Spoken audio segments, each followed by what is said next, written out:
जय हिंद एवरीवन, मैं शुभम बर्वे लच्छा एकेडमी के इस ऑनलाइन प्लेटफॉर्म में आप सभी का स्वागत करता हूं। इसके पहले बेटा हमने जो है केमिस्ट्री का मॉडल पेपर जो है स्टार्ट किया था इसके पहले लेक्चर में, जिसमें हमने पहला पार्ट जो है कंप्लीट किया था। आज हम सेकंड पार्ट देखेंगे फर्स्ट मॉडल पेपर का। तो चलिए स्टार्ट करते हैं आज का लेक्चर।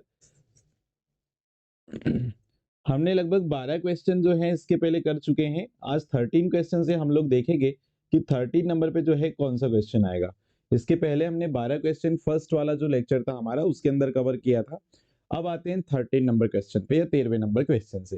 तो 13 नंबर का जो क्वेश्चन है, यहाँ से 4 क्वेश्चन आपके जो है आने वाले हैं अल्टरनेट 3 नंबर के। ठीक है, तो यहाँ से हम लोग स्टार्ट करेंगे। सबसे पहले क्वेश्चन दिया है, देखिए क्या बोल रहा है। बेंजीन का क्वथनांक दिया हुआ है आपको 353.23 केल्विन। फिर दिया है इसमें 1.80 ग्राम अवाष्पशील विलेय को 90 ग्राम बेंजीन में घोलने पर विलयन का जो क्वथनांक है वो बढ़कर 354.11 के हो जाता है। तो विलेय के मोलर द्रव्यमान की गणना करना है। तो जो विलेय है उसके मोलर द्रव्यमान को आपको ज्ञात करना है। बेंजीन के लिए केबी का जो मान है वो 2.53 कैलोरी किलोग्राम मोल इनवर्स यहाँ पे गिवन है। ठीक है, तो जो डेटा गिवन है उसको हम पहले लिखते हैं, उसके बाद हम लोग आगे बढ़ते हैं। तो देखो सबसे पहले बेंजीन क्या है, यहाँ पे प्योर सॉल्वेंट है। इसका अगर हमको क्या दिया है क्वथनांक, तो इसको हम लिखते हैं टी नॉट बी। बेंजीन का जो क्वथनांक है उसको रिप्रेजेंट करते हैं टी नॉट बी से। ये कितना दिया है 353.23 के केल्विन। ठीक है, आगे आते। फिर देखो यहां पर विलियन का क्वथनांक भी दे रहा है। विलियन का क्वथनांक कितना बढ़ के हो जा रहा है बोले तो विलियन के क्वथनांक को अपन रिप्रेजेंट करेंगे टीबी से। ठीक है, वो कितना है 354.11 केल्विन। ठीक है जी, फिर आते हैं आगे। और क्या दिया है, तो देखो वेट दिया है उसने। विलेय का द्रव्यमान कितना दिया है, तो विलेय के द्रव्यमान को रिप्रेजेंट करते हैं डब्ल्यूबी से। ये कितना दिया 1.8 ग्राम। ओके, इसी प्रकार से आगे बढ़ते हैं। देखो बेंजीन क्या है, यहाँ पर विलायक है, और विलायक का जो द्रव्यमान होता है उसको डब्ल्यू से रिप्रेजेंट किया जाता है। ठीक है जी, वो कितना दिया हुआ है 90 ग्राम।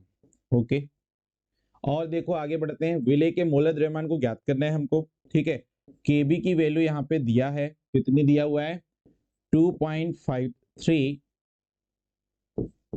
की केल्विन किलोग्राम मोल इनवर्स ये दिया हुआ है। फाइंड क्या करना है, मोलर द्रव्यमान ऑफ सॉल्यूट। विलेय का मोलर द्रव्यमान हमको यहाँ पे ज्ञात करना है। ठीक है जी, चलो इतना डेटा हमारे पास दिया है। हमको विलेय का जो है मोलर द्रव्यमान पूछा है, कैसे करना है इसको सामने देखेंगे। हमारे पास बेटा एक फॉर्मूला था, जब अपन ने क्वथनांक में उन्नयन पढ़ा था तो हमने एक फॉर्मूला पढ़ा था, डेल टीबी इक्वल टू हमने पढ़ा था क्या, K B into W B into 1000 divided by W A into M B. ठीक है, इस फॉर्मूले से मुझे एम बी निकालना है। तो एम बी मीन्स विलेय का मोलर द्रव्यमान या आणविक द्रव्यमान बोल सकते हो। ठीक है, तो एम बी निकालना है, तो ये फॉर्मूला हो जाएगा बेटा K B into W B into 1000 divided by del T B आ जाएगा नीचे, del T B into W A. ठीक है, ये मेरे पास फॉर्मूला है। इस फॉर्मूले में जो है हमको डेटा रखना है और इसको सॉल्व करना है। अच्छा, मुझे यहाँ सब चीज दिखाई दे रही है लेकिन डेल टीबी की वैल्यू दिखाई नहीं दे रही है। तो डेल टीबी कैसे निकालेंगे, तो बेटा डेल टीबी क्या है, ये क्वथनांक में उन्नयन है। क्या है, क्वथनांक में उन्नयन। कैसे निकालते हो, डेल टीबी इक्वल टू कैसे होता है, TB minus T not be. TB क्या बोले थे आपने, विलियन का क्वथनांक, और टी नॉट बी क्या है, शुद्ध विलायक का क्वथनांक। तो ये जो वैल्यू है इसको यहाँ रख दो। तो टीबी की वैल्यू कितनी है 354.11 माइनस टी नॉट बी की वैल्यू कितनी है 353.23। इसको जब आप माइनस करोगे, ठीक है, तो आपके पास यहाँ वैल्यू आएगी 0.80 केल्विन। ठीक है, तो डेल टी भी आपने कितना निकाला बताइए, डेल टी भी आपने कितना निकाला बताइए, ये आ गया 0.88 केल्विन। क्लियर। अब ये जो वैल्यू है, अब इसको पूरी इसमें वैल्यू पुट करो, केबी की वैल्यू, डब्ल्यू बी की वैल्यू, डेल टीबी की वैल्यू और डब्ल्यू ए की वैल्यू, और इसको सॉल्व कर लेना है, आपका आंसर आ जाता है। ठीक है, चलिए बढ़ते हैं आगे। तो यहां पर एम बी इक्वल टू, देखो केबी की वैल्यू कितनी है, अपन यूनिट के साथ लिखेंगे 2.53, इसको मैं थोड़ा नीचे लिख रहा हूं। एम बी इक्वल टू केबी की वैल्यू कितनी है 2.53, यूनिट क्या है kelvin, kilogram, mole inverse. Actual में यूनिट भी काटना है हमको, इसलिए हम यूनिट भी लिख रहे हैं साथ पे, इनटू केबी के बाद डब्ल्यू बी की वैल्यू कितनी दी है 1.8 ग्राम, ओके, और यहां पर 1000 से यहां मल्टीप्लाई किया गया है, ओके। नेक्स्ट देखो, आपके पास डेल टी भी नीचे दिया हुआ, उसकी वैल्यू कितनी है 0.88 केल्विन। नेक्स्ट डब्ल्यू की वैल्यू कितनी दी है 90 ग्राम। तो बेटा जब ऊपर आप 1000 लिखोगे तो ये 90 किस में बदल गया किलोग्राम में। सॉल्वेंट का वेट देखो, ऊपर अगर 1000 नहीं लिखते तो ये ग्राम में था, लेकिन ऊपर 1000 से मल्टीप्लाई किए हो तो यहाँ पे किस में बदल जाएगा किलोग्राम में। ठीक है जी, आते आगे। अब इसको थोड़ा सिंप्लीफाई करेंगे, ध्यान सुनिएगा। अगर मैंने इसको ऊपर वाली वैल्यू जो है, ध्यान सुनना, अगर मैंने यहाँ पर क्या किया, थोड़ा सा कंडीशन में देखो यहाँ कर रहा हूँ, यूनिट, चलो यूनिट पहले काट लेते हैं, फिर मैं इसको सिंप्लीफाई करता हूँ। देखो जरा ध्यान से, यहां पर ये केल्विन से केल्विन कट गया, किलोग्राम से किलोग्राम कट गया, मतलब जो आपका मोलर द्रव्यमान है उसकी यूनिट क्या होने वाली है ग्राम मोल इनवर्स। ठीक है जी, अब आते हैं थोड़ा सिंप्लीफाई करते हैं इसको, इस टर्म को। एम बी इक्वल टू कैसे करना है समझते चलिएगा। ये 2.53 जो है उसको अगर मैं 253 लिखूं तो इंटू 10⁻⁻² लिख सकते हैं।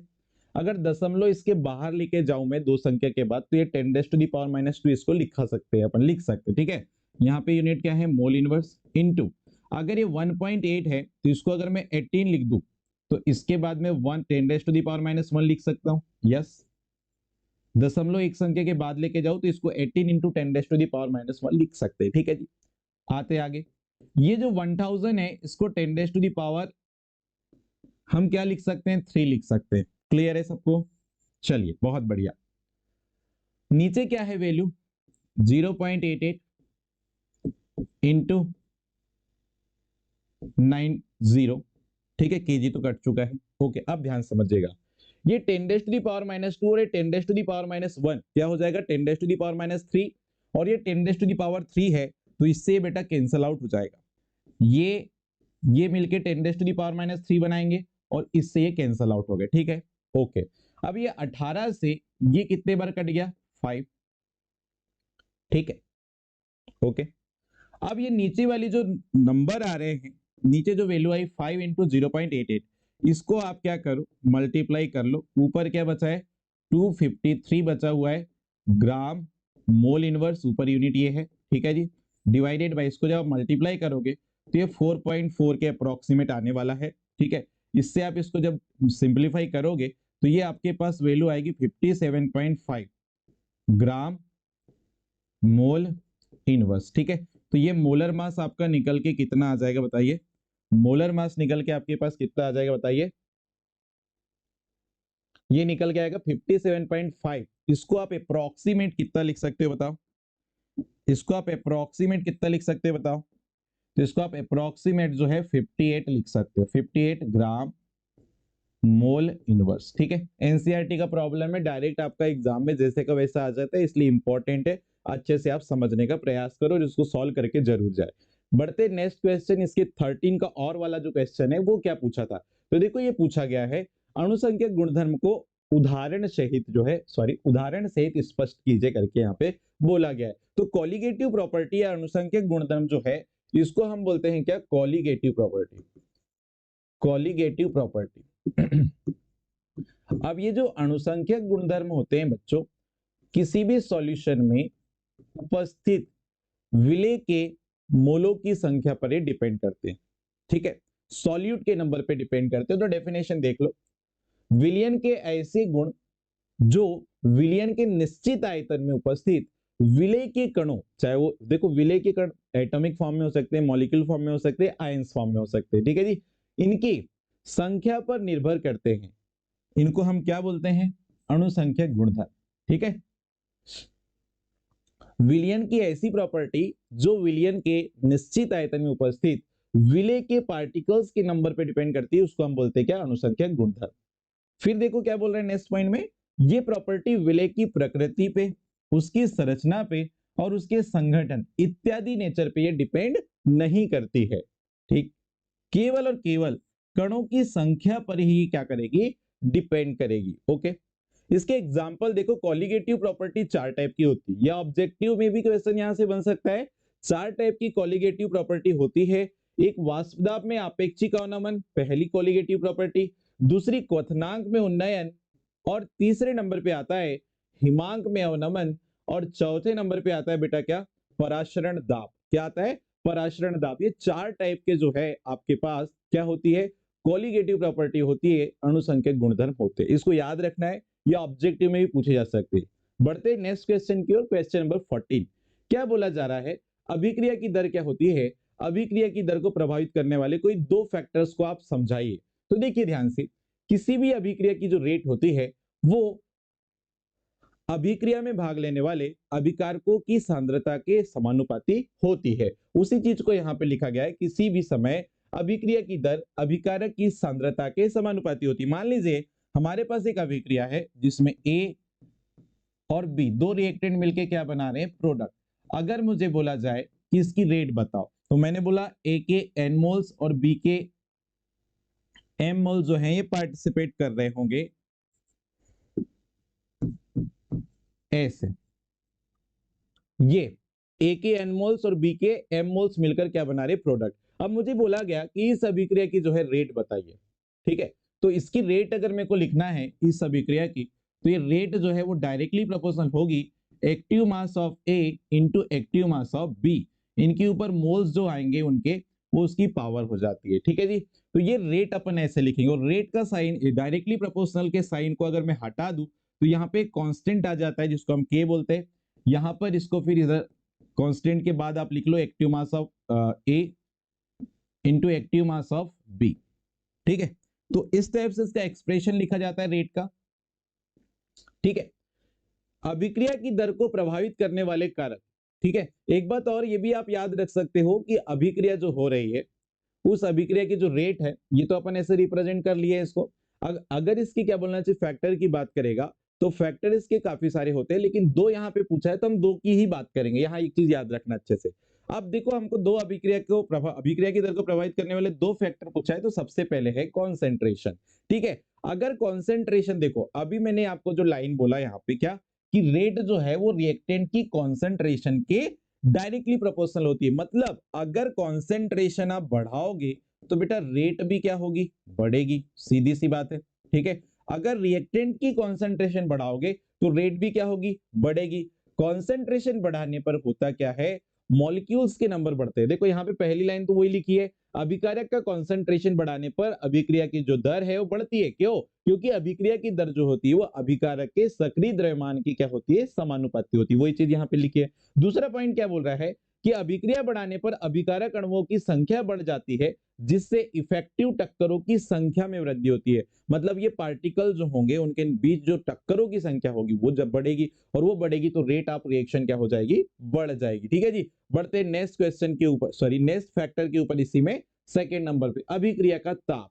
क्या बोल रहा है, अभिक्रिया का ताप। तो देखो जनरली अभिक्रिया में टेम्परेचर अगर इंक्रीज किया जाए तो अभिक्रिया की दर में क्या होती है, वृद्धि। मतलब कहने का ये है कि अगर टेम्परेचर बढ़ा दिया जाता है तो रेट भी क्या होती है बेटा, रेट ऑफ रिएक्शन भी क्या होती है, बढ़ती है। क्यों, क्योंकि टेम्परेचर अगर इंक्रीज किया जा रहा है तो काइनेटिक एनर्जी जो होती है, ठीक है जी, गतिज ऊर्जा जो होती है किसकी, मॉलिक्यूल्स की, वो क्या हो जाती है, बढ़ जाती है। फिर एक और पॉइंट यहां बोला गया है, प्रयोगों द्वारा क्या देखा गया कि पर 10 डिग्री सेल्सियस टेम्परेचर अगर बढ़ा दिया जाता है तो अभिक्रिया की दर जो है वो 2 से 3 गुनी क्या हो जाती है, बढ़ जाती है। 2 से 3 गुनी तक ये बढ़ जाती है। ठीक है जी, बढ़ते नेक्स्ट क्वेश्चन के ऊपर। क्वेश्चन नंबर आपके पास और वाला एक क्वेश्चन आ रहा है यहाँ पर, देखो आपको क्या बोला है, 8वें का क्वेश्चन है 14 नंबर क्वेश्चन पे, उन अभिक्रियाओं की कुल कोटि की गणना करो जिसका वेग निम्न प्रकार से दिया गया है। मतलब हमको दो अभिक्रिया का वेग दे दिया है, रेट दे दी है, और आपको इसकी ऑर्डर लिखने बोल रहा है। बड़ा सिंपल सा क्वेश्चन है, ऐसे क्वेश्चन देखने को आपको मिल सकते हैं। इसलिए इंपॉर्टेंट है, एनसीईआरटी में गिवन है। ठीक है, क्वेश्चन नंबर फर्स्ट, इसमें आपको रेट दी हुई थी बेटा, रेट दी हुई है एक अभिक्रिया की क्या, के एक्टिव मास ऑफ ए, इसकी पावर क्या है हाफ,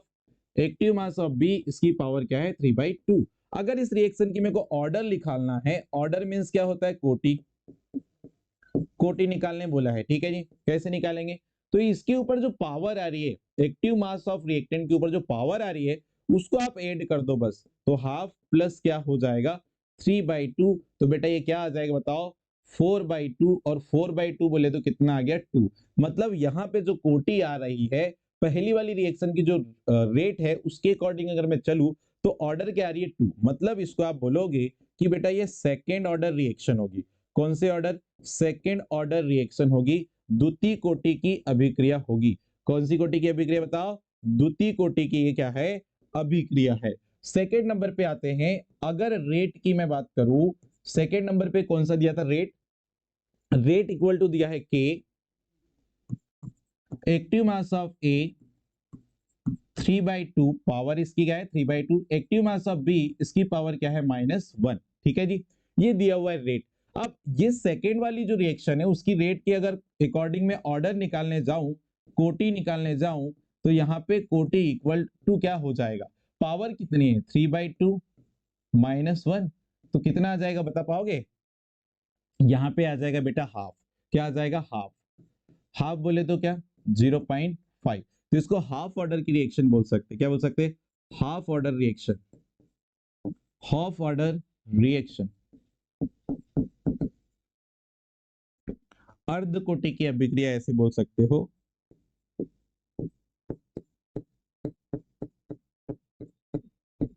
ठीक है, बहुत ही सिंपल सा क्वेश्चन है, कॉन्सेप्ट आपको पता होना चाहिए बस, आपसे इजीली बन जाएगा। तो 14 नंबर पे जो क्वेश्चन था उसको इस टाइप से आपको सॉल्व करना था। ठीक है जी, आते हैं, अब आते हैं 15 नंबर पे। 15 नंबर पे आपको कुछ एलिमेंट दिए हैं, कुछ एलिमेंट के आयंस दिए हैं, उन आयंस का आपको इलेक्ट्रॉनिक विन्यास लिखने बोला है। बहुत ही आसान क्वेश्चन था।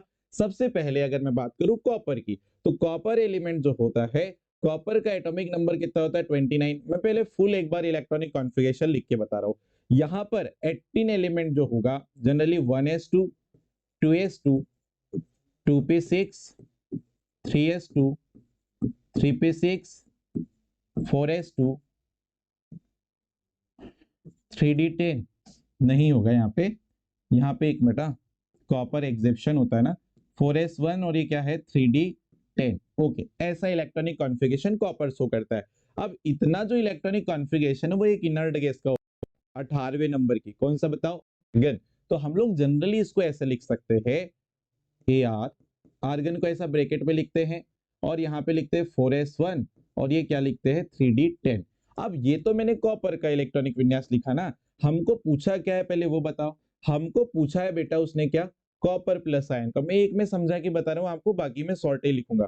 तो यहाँ पे बेटा उसने कॉपर प्लस आयन का इलेक्ट्रॉनिक कॉन्फ़िगरेशन बोला था। तो कॉपर प्लस का मतलब क्या है, यहाँ से एक इलेक्ट्रॉन क्या हुआ है, रिलीज हुआ है। अब एक इलेक्ट्रॉन रिलीज हुआ है तो कहां से आएगा, लास्ट वाली सेल से, और लास्ट वाली सेल कौन सी 4s। तो इसका इलेक्ट्रॉनिक कॉन्फ़िगरेशन आता है Ar3d10, बिल्कुल करेक्ट है।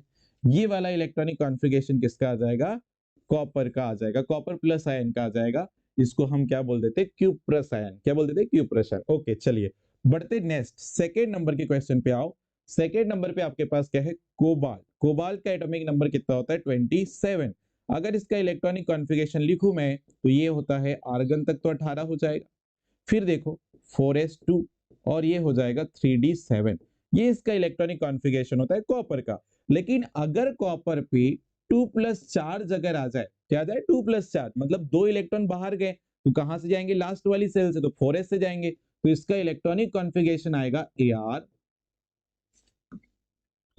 Ar3d7। तो कॉपर 2+ आयन जो फॉर्म होती है, इस पे इलेक्ट्रॉनिक कॉन्फ़िगरेशन आप ये लिखोगे, Cu2+ आयन का इलेक्ट्रॉनिक कॉन्फ़िगरेशन Ar3d7। आते हैं नेक्स्ट क्वेश्चन पे, question number third. Third number पे क्या दिया था आपके पास, मैग्नीज 2+। मैग्नीज का एटॉमिक नंबर सभी को पता है कितना होता है बताओ, मैग्नीज का होता है 25। 25 नंबर का जो एलिमेंट है वो क्या है, मैग्नीज है। Manganese atomic number 25। इसका अगर इलेक्ट्रॉनिक कॉन्फ़िगरेशन देखेंगे तो आप लिखते हैं Ar 4s2 3d क्या लिखते हो 5। ओके, आप क्या देख रहे हो, मैग्नीज तो मुझे सिंपल नहीं दिया ना, Mn2+ के फॉर्म में दिया ना, तो यहाँ पे आप क्या करोगे, Mn2+, 2 इलेक्ट्रॉन रिलीज कर दो, कहां से, 4s से, क्योंकि लास्ट सेल क्या है यहाँ पे 4s, तो बताओ ये क्या बन जाएगा, Ar3d5, ये आपके पास बन जाएगा। तो ये हमारे पास Mn2+ आयन का इलेक्ट्रॉनिक कॉन्फ़िगरेशन आ गया। फोर्थ नंबर पे आपके पास क्या है, क्रोमियम 3+, तो पहले क्रोमियम जो है 24, इसका इलेक्ट्रॉनिक कॉन्फ़िगरेशन लिख लो, Ar, आर्गन 4s1, और ये होता है 3d5। Exemption of above rule आपने पहले पढ़ा है, पढ़ के रखा है। अब ये क्रोमियम में अगर मैंने क्या बताओ कितना प्लस चार्ज लगा दिया, 3 हमको दिया हुआ है, ठीक है, तो 3 इलेक्ट्रॉन रिलीज होंगे, 4s से 1 और d से कितने हो जाएंगे 2, तो ऐसे 3 इलेक्ट्रॉन रिलीज होंगे, तो Ar ये हो जाएगा 3d3, ठीक है। तो ये यहाँ पे करेक्ट इलेक्ट्रॉनिक कॉन्फ़िगरेशन किसका आ जाएगा, क्रोमियम का आएगा। तो आप ऐसे प्रैक्टिस करो, आयनिक फॉर्म अगर दिए हैं एलिमेंट के तो उनका इलेक्ट्रॉनिक कॉन्फ़िगरेशन आपसे पूछा जा सकता है, इंपॉर्टेंट है। बढ़ते नेक्स्ट क्वेश्चन के ऊपर, 15 का और वाला क्वेश्चन। देखो क्या बोला था, संक्रमण तत्व जो है वो रंगीन यौगिक क्यों बनाते हैं, इसका कारण बताइए, बोलता है उदाहरण के साथ। देखो जनरली जो ट्रांजिशन एलिमेंट, जो डी ब्लॉक के एलिमेंट होते हैं, उसमें मैक्सिमम जो डी ब्लॉक एलिमेंट है जिनके पास डी ऑर्बिटल में एक अयुग्मित इलेक्ट्रॉन भी अगर हो जाता है, एक अनपेयर्ड इलेक्ट्रॉन भी अगर है, तो उनमें डीडी ट्रांजिशन हो सकता है। डीडी ट्रांजिशन के थ्रू क्या होता है कि जब भी वो कॉम्प्लेक्स फॉर्मेशन करने जाते हैं तो उनके जो डी ऑर्बिटल होते हैं 5 के 5, वो 2 सेट में बढ़ जाते हैं, ठीक है, एक T2g सेट और एक होता है EG सेट। और वहां जब वो सेट में बढ़ते हैं और उनमें जब आप क्या करेंगे, कोई इंसिडेंट, लाइट इंसिडेंट कराओगे, तो होता क्या है कि लोअर एनर्जी वाले डी ऑर्बिटल से हायर एनर्जी वाले डी ऑर्बिटल में इलेक्ट्रॉन क्या करने लग जाते हैं, ट्रांजिशन, जिसके कारण वो कंपाउंड क्या शो करता है, बताइए, कलर शो करता है। उसी चीज को यहाँ पर लिखा हुआ है कि ट्रांजिशन एलिमेंट में जो डी ऑर्बिटल होते हैं अगर पार्शियली फिल्ड है, मतलब अनपेयर्ड है, ठीक है जी, तो उनमें उपस्थित जो अयुग्मित इलेक्ट्रॉन है उन पे जब क्या डाली जाती है, विजिबल लाइट डाली जाती है, तो वो विजिबल लाइट मींस दृश्य प्रकाश को एब्जॉर्ब करते हैं और हाई एनर्जी वाली क्या बोलना चाहिए, डी ऑर्बिटल में वो इंटर कर लेते हैं।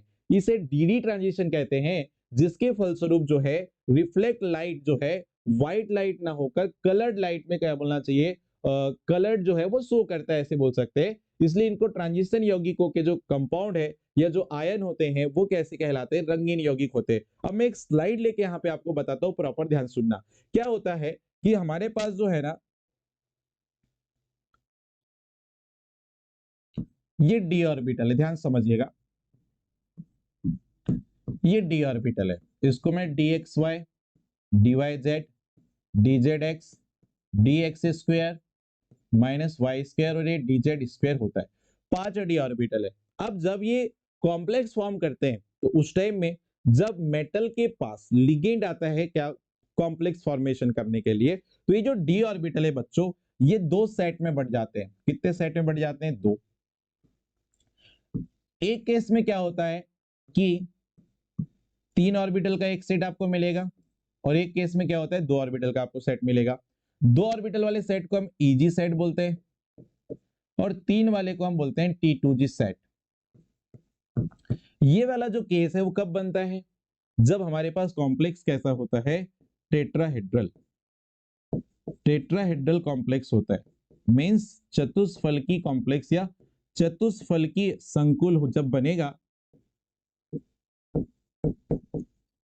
चतुष्फलकी संकुल जब बनता है तो ये केस होता है कि 2 डी ऑर्बिटल आ जाते हैं नीचे और 3 डी ऑर्बिटल कहां चले जाते हैं, ऊपर। क्लियर, आते नीचे इधर। फिर देखो एक केस ये बनता है कि 3 डी ऑर्बिटल का जो सेट है वो नीचे बनता है और 2 डी ऑर्बिटल का जो सेट है वो ऊपर बनता है। इसको EG सेट बोले और इसको क्या बोले थे, T2g सेट बोले थे। ये वाली जो कंडीशन आएगी तो ये जब कॉम्प्लेक्स बनता है तो ये ऑक्टाहेड्रल कॉम्प्लेक्स के केस से बनता है। ऑक्टाहेड्रल कॉम्प्लेक्स बोले तो अष्टफलकी संकुल, इसको हम क्या बोलते हैं, अष्टफलकीय संकुल बोलते हैं, अष्टफलकी संकुल बोलते हैं। अब ध्यान सुनना, जो ऑर्बिटल के सेट नीचे होंगे इनकी एनर्जी कैसी होती, कम, ये लेस एनर्जी वाले होंगे या लो एनर्जी वाले होंगे, ये लो एनर्जी वाले होंगे, और ये ऊपर जो सेट होता है डी ऑर्बिटल का, ये हाई एनर्जी वाला होता है, उच्च एनर्जी वाला होता है। यहां पर भी जो सेट नीचे है उसकी एनर्जी कैसी है, लो, कम एनर्जी है। और ऊपर वाला जो सेट है वो हाई एनर्जी वाला होता है। इसका डिटेल जो है आपने 12th क्लास में पढ़ा है, ठीक है, ये आपको स्कूल में पढ़ाया गया होगा, ठीक है जी। अब इसी चीज को हम वहां पर अभी कलर्ड कंपाउंड जो आप बता रहे हैं शो कर मतलब क्यों शो करते हैं डी ब्लॉक के एलिमेंट, उसको एक्सप्लेन कर रहे हैं। तो वहां पर ये चीज अभी आ रही थी कि नीचे वाले डी ऑर्बिटल से यहाँ जो इलेक्ट्रॉन होंगे, ठीक है, मान लो यहाँ पर मैं इसको एग्जांपल से बताता हूँ, यहाँ पे कितने इलेक्ट्रॉन है, 4, और यहाँ पे 2, 4 और यहाँ पे 1 इलेक्ट्रॉन है। अब देखो यहाँ पर जो है ना, यहाँ पे ध्यान सुनिएगा, यहाँ पे ऊपर वाले सेट में एक ऑर्बिटल ऐसा है जिसमें अनपेयर्ड इलेक्ट्रॉन है। तो जब ऐसा कॉम्प्लेक्स में टेट्राहेड्रल कॉम्प्लेक्स अगर है और इसमें अगर लाइट इंसिडेंट कराई गई, तो ये नीचे वाले इजी सेट के जो ऑर्बिटल हैं, इसका कोई एक इलेक्ट्रॉन एक्साइट होकर ये वाले खाली वाले ऑर्बिटल में जाएगा T2G सेट के। तो ऐसे केस में इसको हम बोलते हैं बेटा डीडी ट्रांजिशन। क्या बोलते हैं इसको, डीडी ट्रांजिशन बोलते हैं या डीडी संक्रमण बोलते हैं। क्लियर हो रही बात। और ये डीडी ट्रांजिशन अगर किसी भी कॉम्प्लेक्स में हो रहा है तो ऐसे केस में वो कॉम्प्लेक्स क्या शो करेगा, कलर शो करेगा। ठीक है भाई, यहां पे भी वही केस हो सकता है, यहां से यहां पे इलेक्ट्रॉन जा सकते हैं, ठीक है। तो ये केस अगर ऐसा है तो वहां पे कलर्ड कंपाउंड हमारे पास देखने को मिलेंगे। तो यहां पर देखो जरा ध्यान से, अपन ने यहां पर आए तो देखो यहाँ पर यहाँ एक एग्जांपल दिया है, कॉपर प्लस आयन जो है वो कलरलेस होता है, मतलब इसका कोई कलर नहीं है। लेकिन कॉपर 2 प्लस आयन जो है वो कैसा होता है, ब्लू कलर का होता है। ऐसा क्यों, तो भैया कॉपर प्लस आयन जो होता है इसका अगर मैं इलेक्ट्रॉनिक कॉन्फ़िगरेशन देखूं बच्चों, तो ये होता है Ar3d10, ये इसका इलेक्ट्रॉनिक कॉन्फ़िगरेशन होता है। लेकिन कॉपर 2 प्लस आयन का इलेक्ट्रॉनिक कॉन्फ़िगरेशन आप देखोगे तो ये क्या होता है बताओ बच्चों, आर्गन 3d9। मतलब इसके पास एक डी ऑर्बिटल क्या हो गया बेटा, वेकेंट। एक डी ऑर्बिटल कैसा हो गया, अनपेयर्ड हो गया। इसी कारण से वेकेंट नहीं बोल सकते, अनपेयर्ड हो गया, मतलब एक डी ऑर्बिटल में एक इलेक्ट्रॉन है, तो यार पार्शियली फिल्ड ऑर्बिटल है इसके बाद डी वाला। इसी कारण से यहाँ डी ट्रांजिशन पॉसिबल हो पाएगा और ये कलर्ड शो करेगा। ठीक है, नेक्स्ट अपन यहाँ पे वही चीज लिखी हुई है, अगर आप देखो यहाँ पे उसी चीज को यहाँ पर दोहराया है, इसको आप एक बार अच्छे से पढ़ लेना, मैंने सारी चीजें यहाँ पे आपको क्लियर कर दी है। ठीक है जी, बढ़ते आगे। नेक्स्ट आपके पास आता है निम्न पर टिप्पणी लिखे। ठीक है, आपके पास बोल रहा है निम्न पर आपको थोड़ा सा टिप्पणी करना है। तो देखो यहाँ पर दो रिएक्शन आपको दिए 16 नंबर के क्वेश्चन पे, विलियमसन संश्लेषण और कोल्बे स्मिथ रिएक्शन। विलियमसन संश्लेषण जो है इसमें क्या बोला है, जब एल्किल हैलाइड को सोडियम एल्कोक्साइड के साथ क्या करते हैं, गर्म करते हैं, तो क्या बनता है बताइए, ईथर बनता है। क्या बनता है, ईथर। ध्यान से सुनिएगा, जब एल्किल हैलाइड को, कोई भी एक एल्किल हैलाइड में ले लेता हूं, जैसे मैंने यहां ले लिया CH3 CH2, यहां पे मैंने क्या ले लिया, Br। अब क्या बोल रहा है, इसको सोडियम एल्कोक्साइड के साथ, सोडियम, मैं सोडियम एल्कोक्साइड के सीधे सोडियम इथॉक्साइड ले लिया, मैंने क्या ले लिया, सोडियम इथॉक्साइड ले लिया। ओके जी, इसके साथ क्या किया जाता है, बोलता है गर्म किया जाता है, हीट किया जाता है, तो क्या बन जाता है बताओ, ईथर बनता है बोल रहा है। तो ये जो ब्रोमीन है या हेलोजन है वो सोडियम के साथ निकल जाएगा बाहर, तो यहां बनेगा CH3 CH2O CH2 CH3 और यहां से क्या निकला, NaBr निकल गया। इसको हम बोलते हैं डाई एथिल ईथर। क्या बोल देते हैं, डाई एथिल ईथर बोल देते। क्या बोल देते, डाई एथिल ईथर बोल देते। बढ़ते हैं नेक्स्ट क्वेश्चन पे, कोल्बे स्मिथ रिएक्शन आ रही है। कोल्बे स्मिथ रिएक्शन ध्यान से देखिएगा, बड़ा आसान ये रिएक्शन होती है। इसमें क्या बोल रहा है कि जब सोडियम फिनॉक्साइड को CO2 के साथ बंद नली में एक क्लोज बॉटल पे अगर हम हाई प्रेशर पे और हाई टेम्परेचर पे रिएक्शन करवाते, गर्म करवाते हैं, तो पहले एक सोडियम सैलिसिलेट करके एक कंपाउंड बनता है जो आगे किस में बदल जाता है, वो ऑक्सीडाइज होकर सैलिसिलिक एसिड में बदलता है। इसको हम बोलते हैं कोल्बे स्मिथ रिएक्शन। तो सबसे पहले सोडियम फिनॉक्साइड कैसे बनाएंगे वो सबसे पहले आप ध्यान रखेंगे। तो हमारे पास है बेटा फिनॉल, फिनॉल की रिएक्शन हम कराते हैं NaOH बेस के साथ। तो होता क्या है कि OH और H निकल जाएगा बाहर और ये सोडियम जाके यहाँ फिनॉल की रिंग में ऑक्सीजन के साथ जुड़ जाएगा, तो ये बनेगा सोडियम फिनॉक्साइड।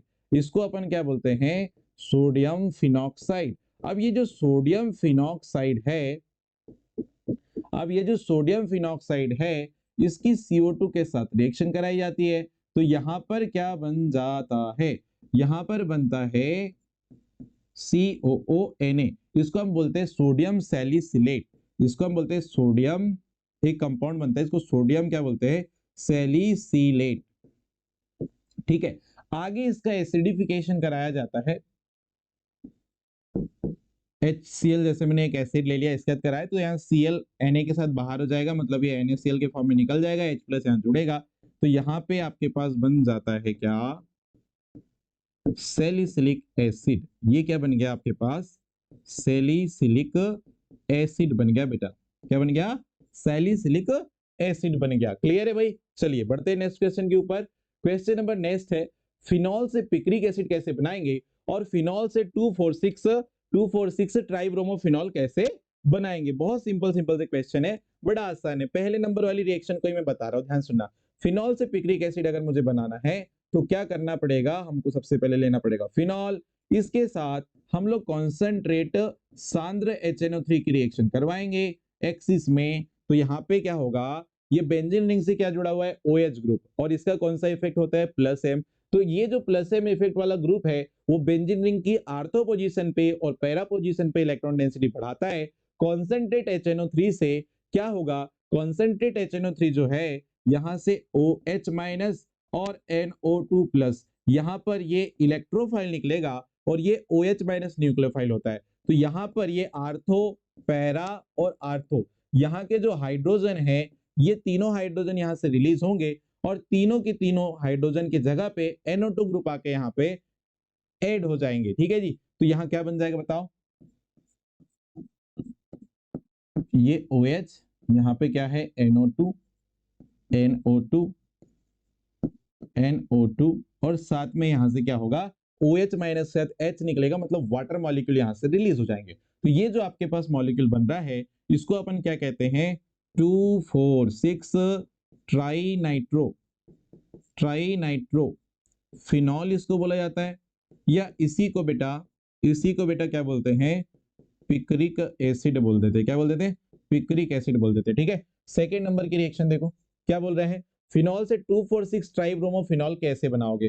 तो यहां ध्यान देना, जब भी मेरे को फिनॉल से ट्राइब्रोमो फिनॉल बनाना है तो फिनॉल की रिएक्शन ब्रोमीन वाटर से कराई जाती है। किससे, ब्रोमीन वाटर से। तो फिनॉल ले लो आप, ब्रोमीन वाटर कैसे, ये है फिनॉल, या 3 मोल्स ऑफ ब्रोमीन ले लीजिए और यहाँ पे वाटर की प्रेजेंट, मतलब ब्रोमीन वाटर बोले तो क्या, ब्रोमीन के साथ अगर वाटर है Br2 प्लस वाटर, तो ये रिएक्शन करके क्या बनाता है, BrOH बनाता है।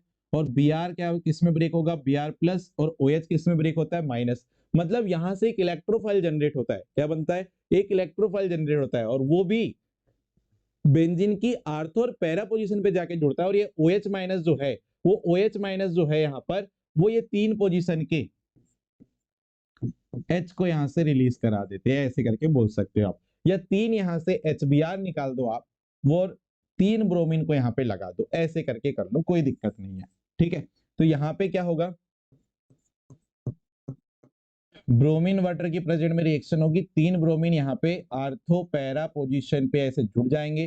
तो ये हमारे पास बन गया क्या बताओ, 246 ट्राई ब्रोमो फिनॉल। अगर इसकी पोजीशन नहीं समझ में आ रही तो मैं वो नंबरिंग करके भी आपको बता देता हूँ। फिनॉल जिस कार्बन जुड़ा है उसको फर्स्ट कार्बन, इसको सेकंड, इसको थर्ड, इसको फोर्थ, इसको फिफ्थ, और इसको क्या बोलते हैं, सिक्स। तो इसकी नेमिंग जब करते हैं तो सेकंड कार्बन पे ब्रोमीन है, फोर्थ पे ब्रोमीन है और सिक्स पे ब्रोमीन है। तो 246 ट्राइब्रोमो, और ये वाली जो रिंग है बेंजीन रिंग में, उससे अगर OH ग्रुप जुड़ा है तो उसको हम फिनॉल कहते हैं, इसलिए हम इसको फिनॉल बोल दिए। यहाँ पर अगर आपको नाम लिखना है तो वही कहानी है, यहाँ पे OH ग्रुप जिस कार्बन जुड़ा है उसको फर्स्ट कार्बन, दूसरे वाले को सेकंड, ये थर्ड, ये फोर्थ, ये फिफ्थ और ये सिक्स। सेकंड, फोर्थ और सिक्स कार्बन पे नाइट्रो ग्रुप जुड़ा था, इसलिए 246 ट्राई नाइट्रो इसको फिनॉल बोलते हैं, और इसी का नाम क्या होता है, पिक्रिक एसिड हो जाता है। क्लियर है जी। चलिए बढ़ते आगे, नेक्स्ट आते हैं हाइड्रोजन इलेक्ट्रोड। 17 नंबर पे क्वेश्चन है बेटा, क्या, हाइड्रोजन इलेक्ट्रोड। अब हाइड्रोजन इलेक्ट्रोड क्या होता है समझिएगा, इसको मैं एक डायग्राम के थ्रू भी समझाने का प्रयास करूंगा। मानक हाइड्रोजन इलेक्ट्रोड, ठीक है, स्टैंडर्ड हाइड्रोजन इलेक्ट्रोड क्या होता है, ध्यान समझना, इसको मैं नेक्स्ट स्लाइड में आपको समझाता हूं। चलो इसको यहां से अपन अंडरलाइन करते चलते हैं। उसके पहले ना मैं इसका चलो डायग्राम बताता हूं आपको बना के एक बार। ठीक है, स्टैंडर्ड हाइड्रोजन इलेक्ट्रोड को हम लोग शॉर्ट पे क्या बोलते हैं, SHE बोलते हैं, स्टैंडर्ड हाइड्रोजन इलेक्ट्रोड। इसको अगर हम बात करेंगे, स्टैंडर्ड हाइड्रोजन इलेक्ट्रोड आपको दिया जाएगा तो आपको यहाँ पर एक जो है ना, सबसे पहली बात क्या करना है, ऐसे देखिएगा जी ध्यान से। ओके, एक कंटेनर हमको यहाँ पे ऐसे बनाना है। इस कंटेनर में हमने क्या करना होता है, एक ग्लास का जैकेट लेना होता है। ओके, देखिएगा यहां से एक ग्लास का जैकेट यहाँ पे लेना होता है।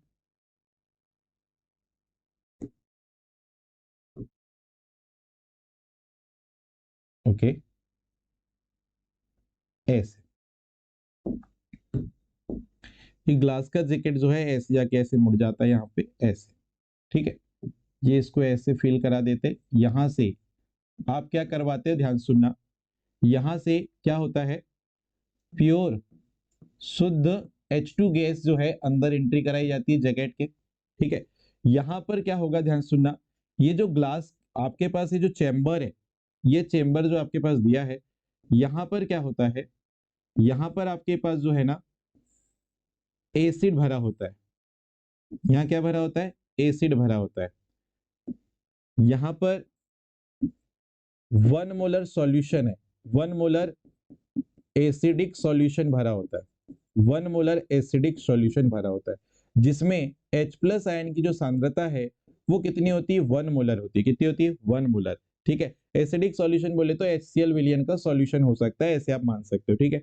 यहाँ पर और क्या होगा, ध्यान सुनना, ये जो आपके पास ग्लास की जैकेट है, ये वाला जो जैकेट आपको दिखाई दे रहा है, ये ग्लास की जैकेट होती है, ये ग्लास जैकेट होती है।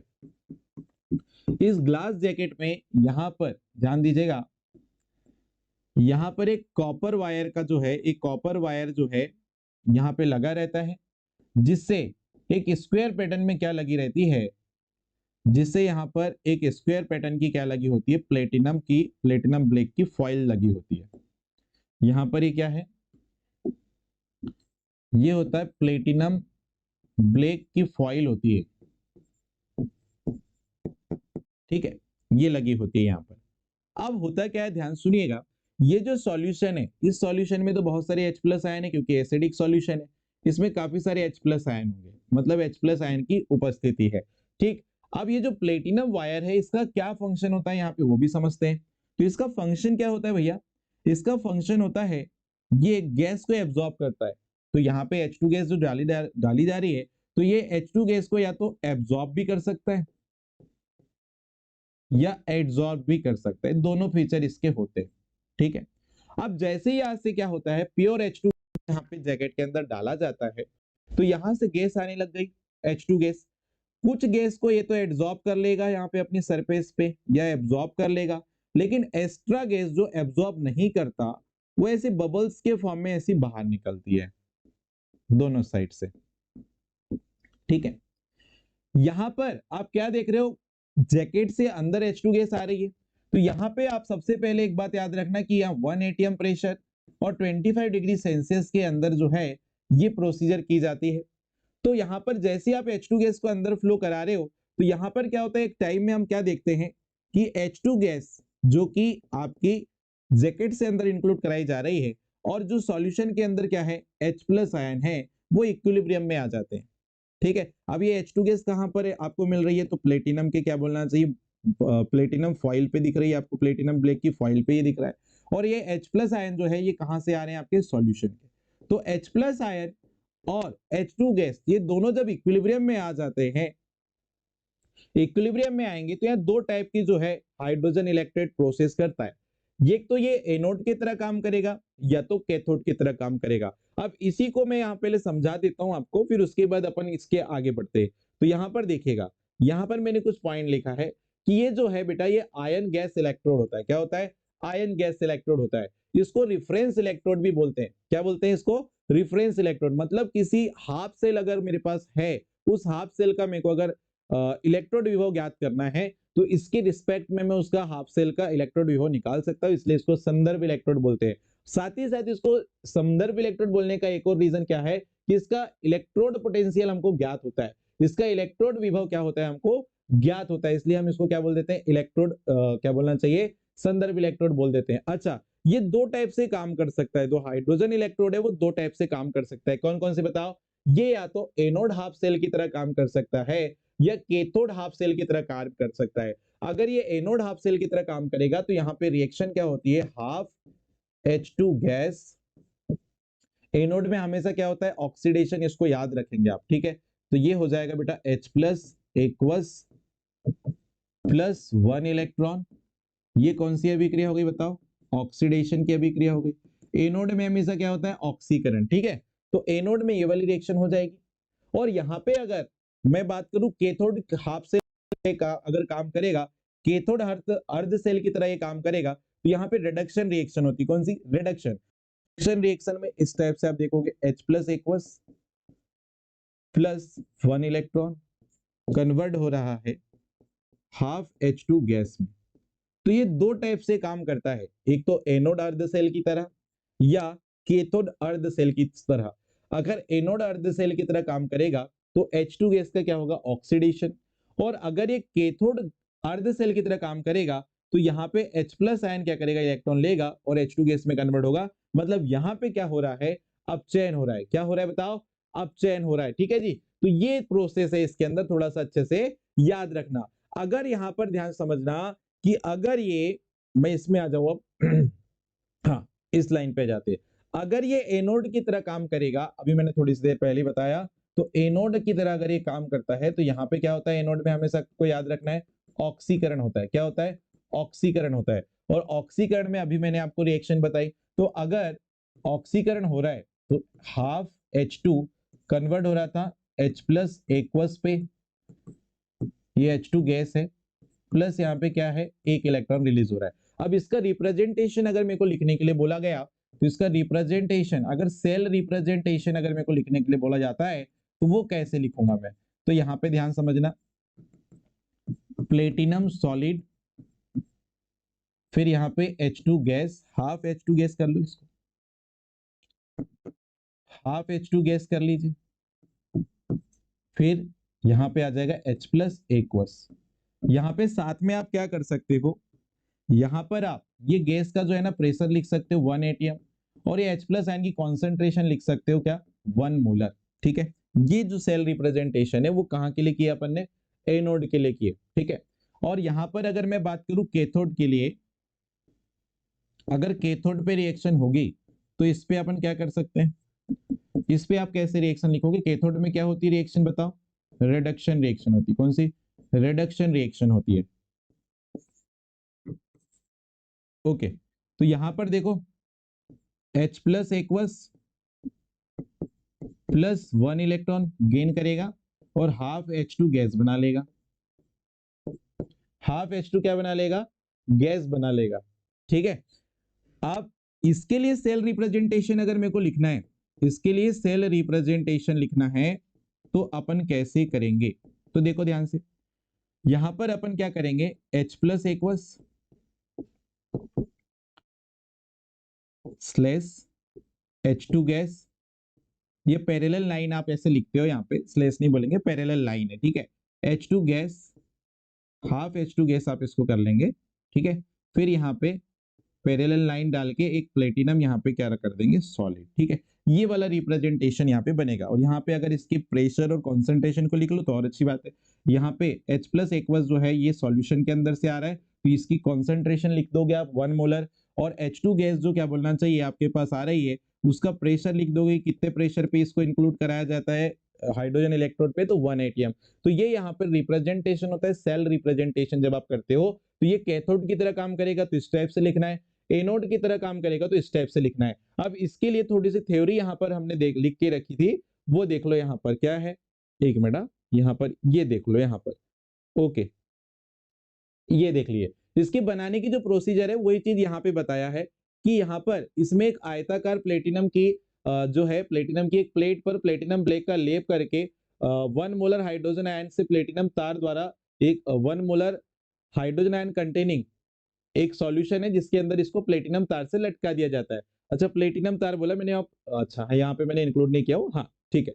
प्लेटिनम तार द्वारा इसको क्या किया जाता है, लटका दिया जाता है बोल रहा है। फिर क्या बोल रहा है, मरकरी कॉपर का जो तार है, इस तार पर मरकरी कॉपर का तार डालकर बाहरी परिपथ से संपर्क किया जाता है और प्लेटिनम की जो क्या बोलना चाहिए आपके पास प्लेट होती है, उसको कांच के जैकेट द्वारा क्या कर दिया जाता है, घेर कर सेपरेट कर दिया जाता है। इस जैकेट में एक पासरो नली में शुष्क हाइड्रोजन के लिए एक वायुमंडलीय दाब, शुष्क हाइड्रोजन को एक वायुमंडलीय दाब पर प्रवाहित किया जाता है।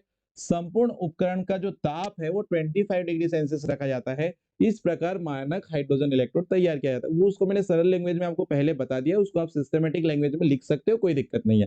ठीक है, इसके बाद हम लोग देखते हैं नेक्स्ट क्वेश्चन।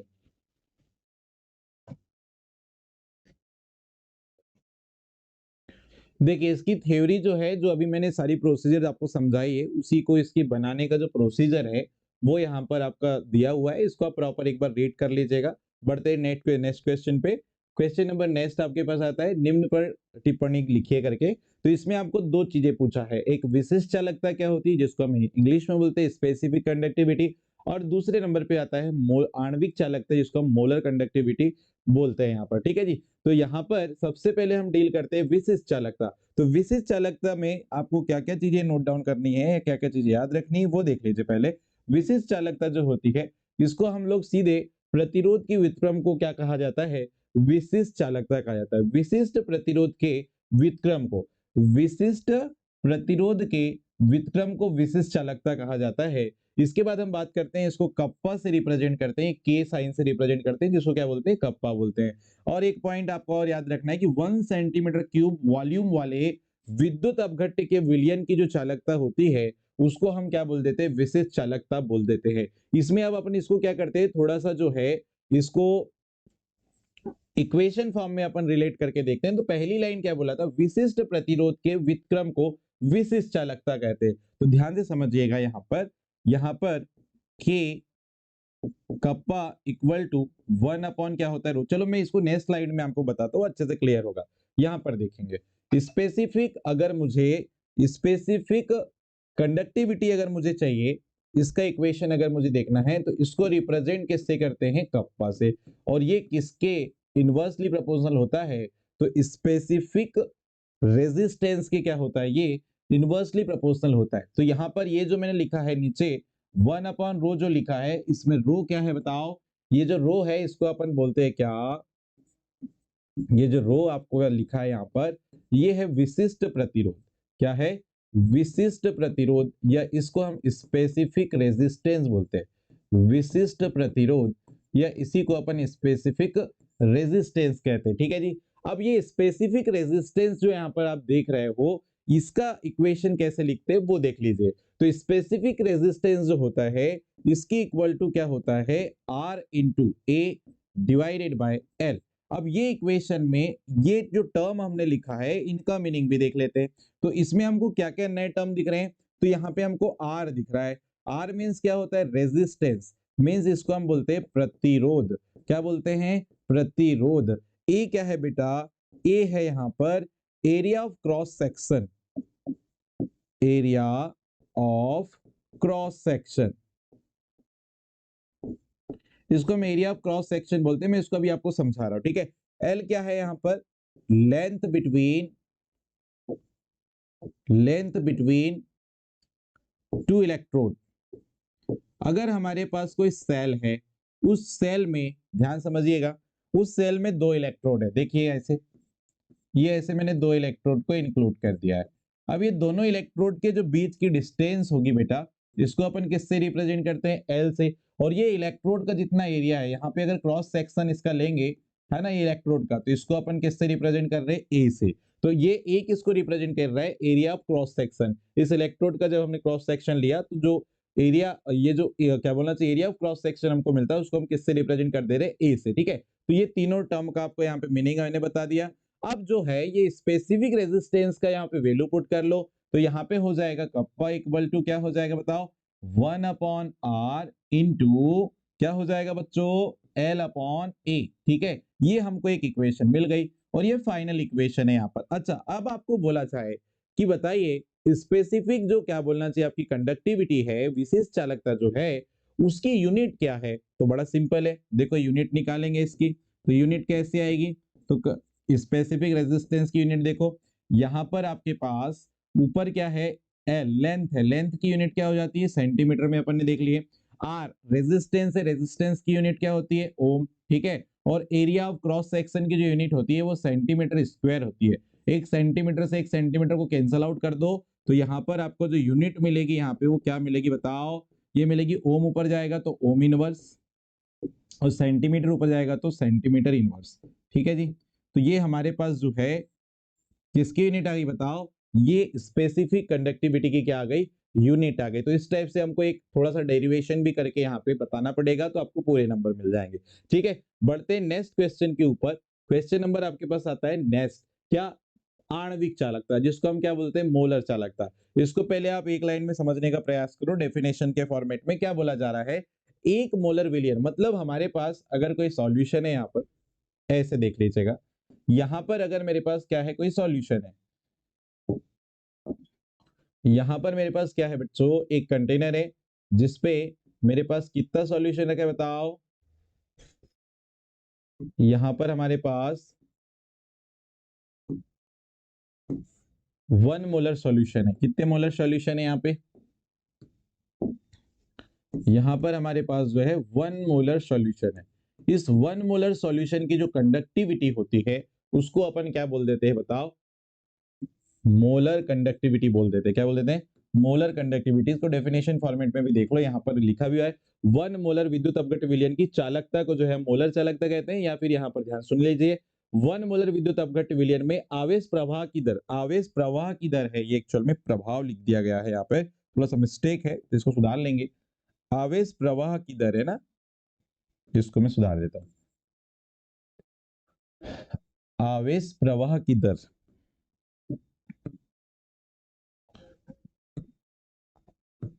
आवेश प्रवाह की दर को हम क्या कहते हैं? मोलर चालकता। अच्छा, इसको जनरली अपन किससे रिप्रेजेंट करते हैं बेटा? इसको हम लेमडा एम से प्रदर्शित करते हैं, इसको हम लेमडा एम से प्रदर्शित करते हैं, ठीक है।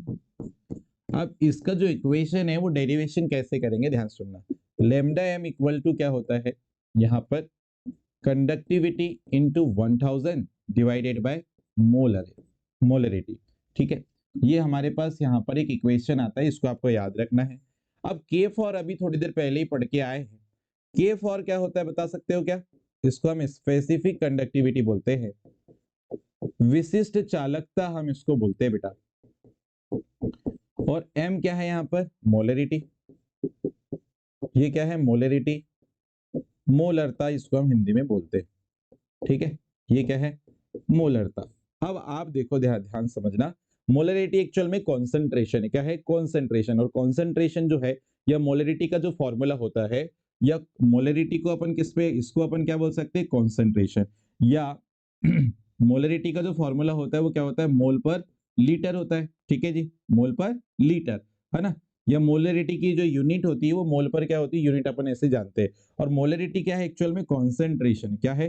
कॉन्सेंट्रेशन है। तो अगर मैं इसको मोलरिटी हटाकर इसकी जगह पे कॉन्सेंट्रेशन वाला टर्म इंक्लूड कर दूं, कॉन्सेंट्रेशन किससे रिप्रेजेंट करते हैं? सी से, ठीक है। तो यहाँ पर इसका जो इक्वेशन हो जाएगा वो क्या हो जाएगा? लेमडा एम इक्वल टू के अपॉन क्या हो जाएगा? सी, ठीक है जी। तो आप इस इक्वेशन को ऐसे भी लिख सकते हो, ठीक है ना, ऐसे भी लिख सकते हो। अब बात आती है यूनिट कैसे लिखेंगे। क्या यूनिट कैसे लिखेंगे? तो कैसे करोगे यूनिट के लिए? तो बताओ कंडक्टिविटी की यूनिट क्या होती है? तो भैया इसकी यूनिट अभी थोड़ी देर पहले पढ़ा, ओम इनवर्स सेंटीमीटर इनवर्स। और मुझे आप एक बताओ, मोलरिटी या कॉन्सेंट्रेशन की यूनिट क्या है? तो मोलरिटी की मोल पर लीटर, तो अपन उसको ऐसे लिख सकते हैं, क्या बताओ? मोल पर लीटर को सेंटीमीटर क्यूब इनवर्स लिख सकते हैं ऐसे, ठीक है, ऐसे लिख सकते हैं, ठीक है। इसको ऊपर लेके जाओ तो क्या हो जाएगा बताओ? ओम इनवर्स सेंटीमीटर, और ये हो जाएगा आपका मोल इनवर्स, ओके। ये यूनिट आ जाएगी यहाँ पे। मतलब यहाँ पे आपके पास मोलर कंडक्टिविटी की यूनिट क्या आ जाएगी? ये आपको ऑब्जेक्टिव में पूछा जा सकता है, इसलिए बहुत इंपॉर्टेंट है। आप इसको बहुत अच्छे से बिल्कुल निकालना सीखिए, तब जाके आपसे ये सही बनेगा।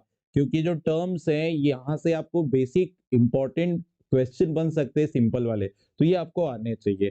ठीक है जी, बढ़ते नेक्स्ट क्वेश्चन के ऊपर चलते हैं। नेक्स्ट आपके पास जो क्वेश्चन आ रहा है वो है 18वें नंबर का, और ये क्वेश्चन है 4 नंबर का। बेटा आप देख रहे हैं 4 नंबर का क्वेश्चन है, और इसी में आपको सबसे पहले दिया है उड्स फिटिंग अभिक्रिया क्या होती है और फिटिंग अभिक्रिया क्या होती है, ये ऐसे करके आपको क्वेश्चन पूछा गया था। ठीक है, उड्स फिटिंग अभिक्रिया और एक है फिटिंग रिएक्शन। तो उड्स फिटिंग रिएक्शन में क्या होता है बच्चों, उड्स फिटिंग रिएक्शन है बच्चों, याद रखना हमारे पास ऐसी अभिक्रिया जिसमें एक एरिल हैलाइड और एक एल्किल हैलाइड की अभिक्रिया सोडियम के साथ ईथर के प्रेजेंट में गर्म करके कराई जाती है, तो हमको ऐसे केस में जो है यहाँ पर एक बेंजीन का डेरिवेटिव कंपाउंड मिलता है, जिसको अभी हम देखने वाले हैं। ऐसी अभिक्रिया को हम क्या बोलते हैं, उड्स फिटिंग अभिक्रिया। जैसे मान लीजिए मेरे पास एक एरिल हैलाइड है, ठीक है जी, ये मेरे पास देखो क्लोरोबेंजीन ले लिया मैंने, क्या बोलेंगे इसको, क्लोरोबेंजीन। बेटा इसी को मैं सिंपल नेमिंग में क्या बोलता हूं, एरिल हैलाइड। इसको हम सिंपल नेमिंग में क्या बोलते हैं, एरिल हैलाइड। ओके जी, इसके साथ क्या होता है, सोडियम मेटल लिए जाते हैं, सोडियम मेटल लिए जाते हैं, और साथ में एक क्या लिया जाता है बताइए, साथ में एक एल्किल हैलाइड भी लिया जाता है। जैसे यहां पे मैंने लिया क्या, मेथिल क्लोराइड। क्या लिया बताइए, मेथिल क्लोराइड लिए। ठीक है जी, और ये मेथिल क्लोराइड को हम यहाँ क्या बोलते हैं सिंपल नेमिंग में, एल्किल हैलाइड बोलते हैं। क्या बोलते हैं बताइए, एल्किल हैलाइड बोलते हैं। ठीक है जी, अब आगे बढ़ते हैं, ध्यान से समझिएगा। यहां पर क्या होता है, ईथर की प्रेजेंट में रिएक्शन होती है, ईथर की प्रेजेंट में इसको हीट करा दिया जाता है। तो ये दो सोडियम के एलिमेंट जो हैं, ये क्या करते हैं बच्चों, ये दो सोडियम जो है ये दो क्लोरीन को लेकर बाहर हो जाएंगे, तो भैया यहां से 2NaCl बाहर हो जाएगा। ठीक है, तो बताइए मेन प्रोडक्ट हमारे पास क्या बनने वाला है बच्चों, तो यहाँ पे बेंजीन रिंग है, और बेंजीन रिंग में देखो ये यहां से जब क्लोरीन बाहर जाएगा तो ये वाला जो मेथिल ग्रुप है इसके साथ जुड़ जाएगा। ठीक है जी, ये देखो साथ में 2 यहाँ पे क्या रिलीज हो जाते हैं, NaCl। ये जो मॉलिक्यूल यहाँ बन रहा है बच्चों, इसको हम क्या बोलते हैं, आपने पढ़ा है टॉलुइन। ये जो आप रिएक्शन करके बताओगे ना, इसमें जो रिएक्टेंट स्पीसीज है और जो प्रोडक्ट स्पीसीज है उनके नीचे उनका नाम जरूर लिखना है, क्योंकि अगर आप नाम पूरा अच्छे से लिख देते हैं रिएक्शन लिखने के बाद रिएक्टेंट एंड प्रोडक्ट के, तो आपके नंबर कटने के चांसेस कम हो जाते हैं। मतलब आप इजीली जो है वहां पर आपको एग्जामिनर क्वेश्चन के नंबर जो है बड़े आसानी से दे देता है। तो हमने देखा उड्स अभिक्रिया जो सॉरी उड्स फिटिंग अभिक्रिया में क्या हुआ, हमने देखा कि एक हेलो एल्केन सॉरी एक जो है हमने हेलो एरिन का मॉलिक्यूल लिया, और एक हमने क्या लिया, एल्किल हैलाइड का मॉलिक्यूल लिया, और उसकी सोडियम के साथ ईथर की प्रेजेंट में रिएक्शन करवा दी, तो हमारे पास क्या बन गया बताओ, हमारे पास क्या बन गया, आपका टॉलुइन बन गया। या इसको एल्किल हैलाइड को ही हम लोग ना हेलो एल्केन भी कहते हैं, इसको भी याद रख लेना आप। यहाँ हेलो एल्केन टाइप हुआ है तो ये हेलो एल्केन भी बोलते हैं, आप इसको ऐसे भी याद रख सकते हो। इसी को हेलो एल्केन बोलते हैं, इसको हेलो एल्केन, इसको एरिल हैलाइड, या फिर इसी को जो है ना हेलो एरिन भी बोलते हैं। उसने हेलो एरिन ले लिया तो चलो मैं हेलो एरिन भी इसको बोलते हैं, तो ये भी नाम लिख लेना।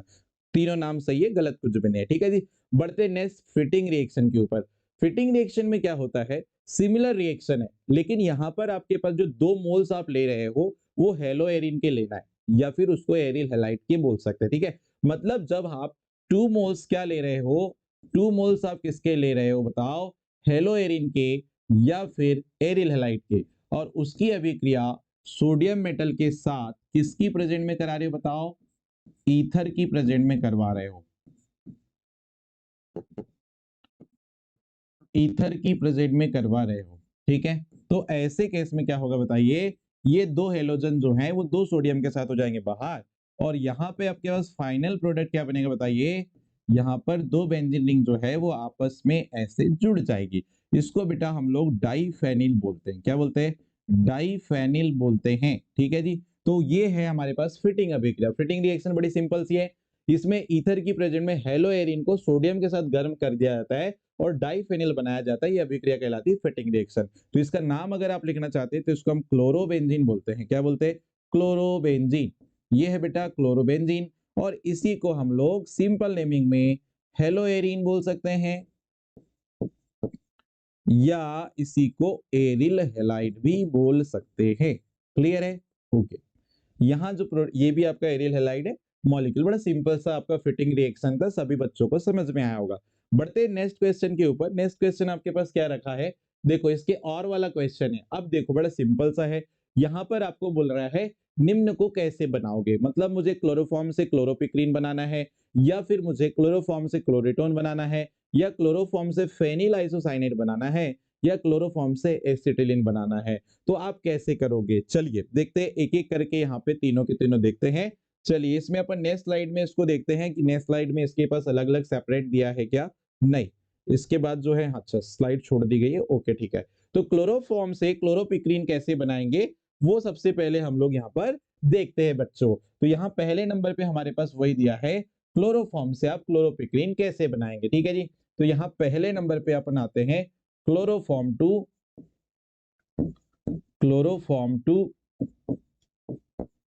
क्लोरोपिक्रीन, ठीक है जी।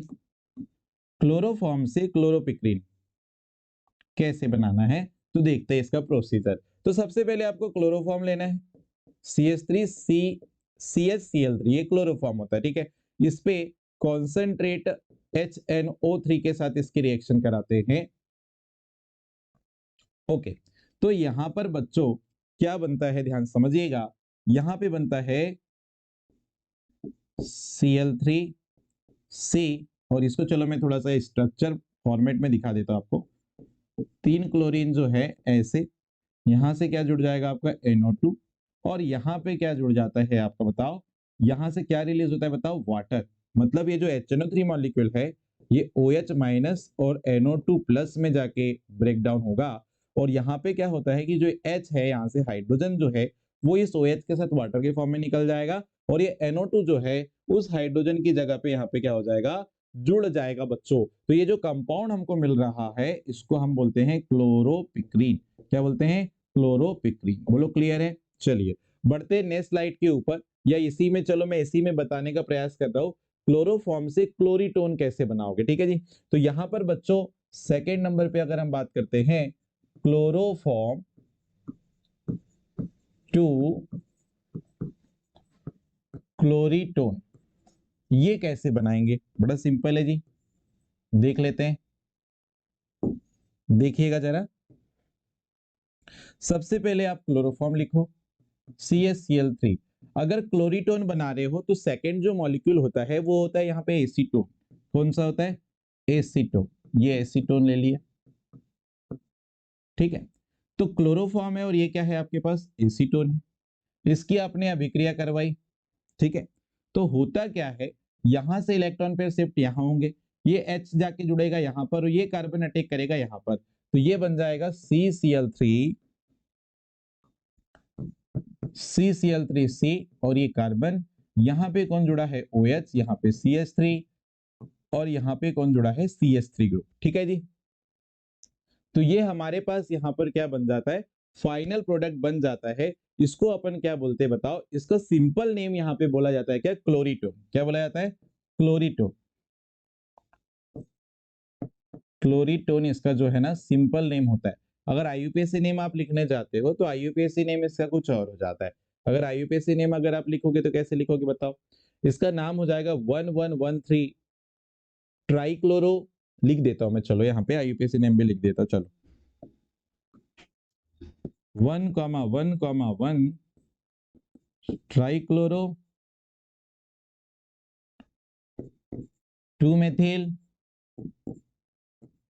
2 मेथिल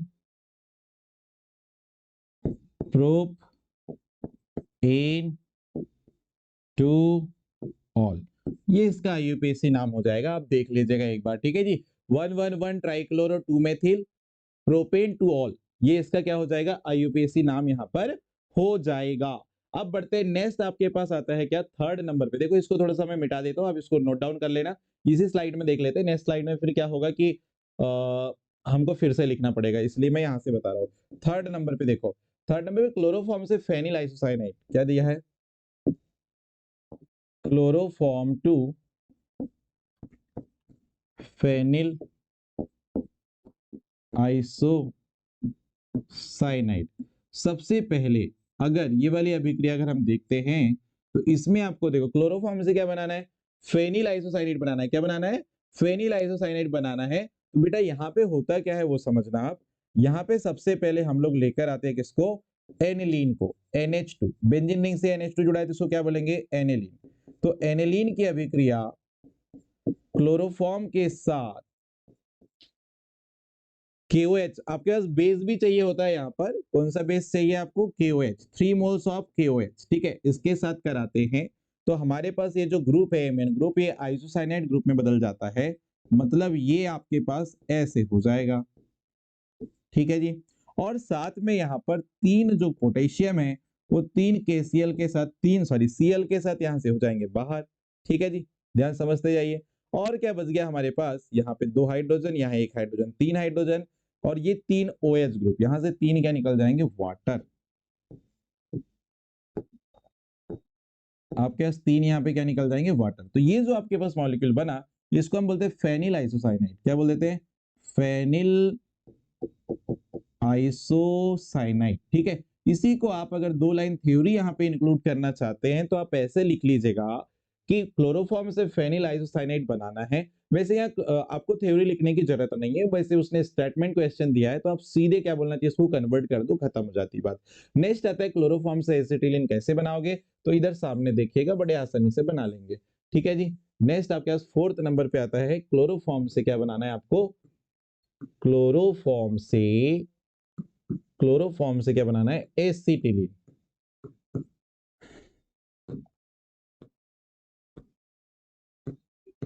एसिटिलीन,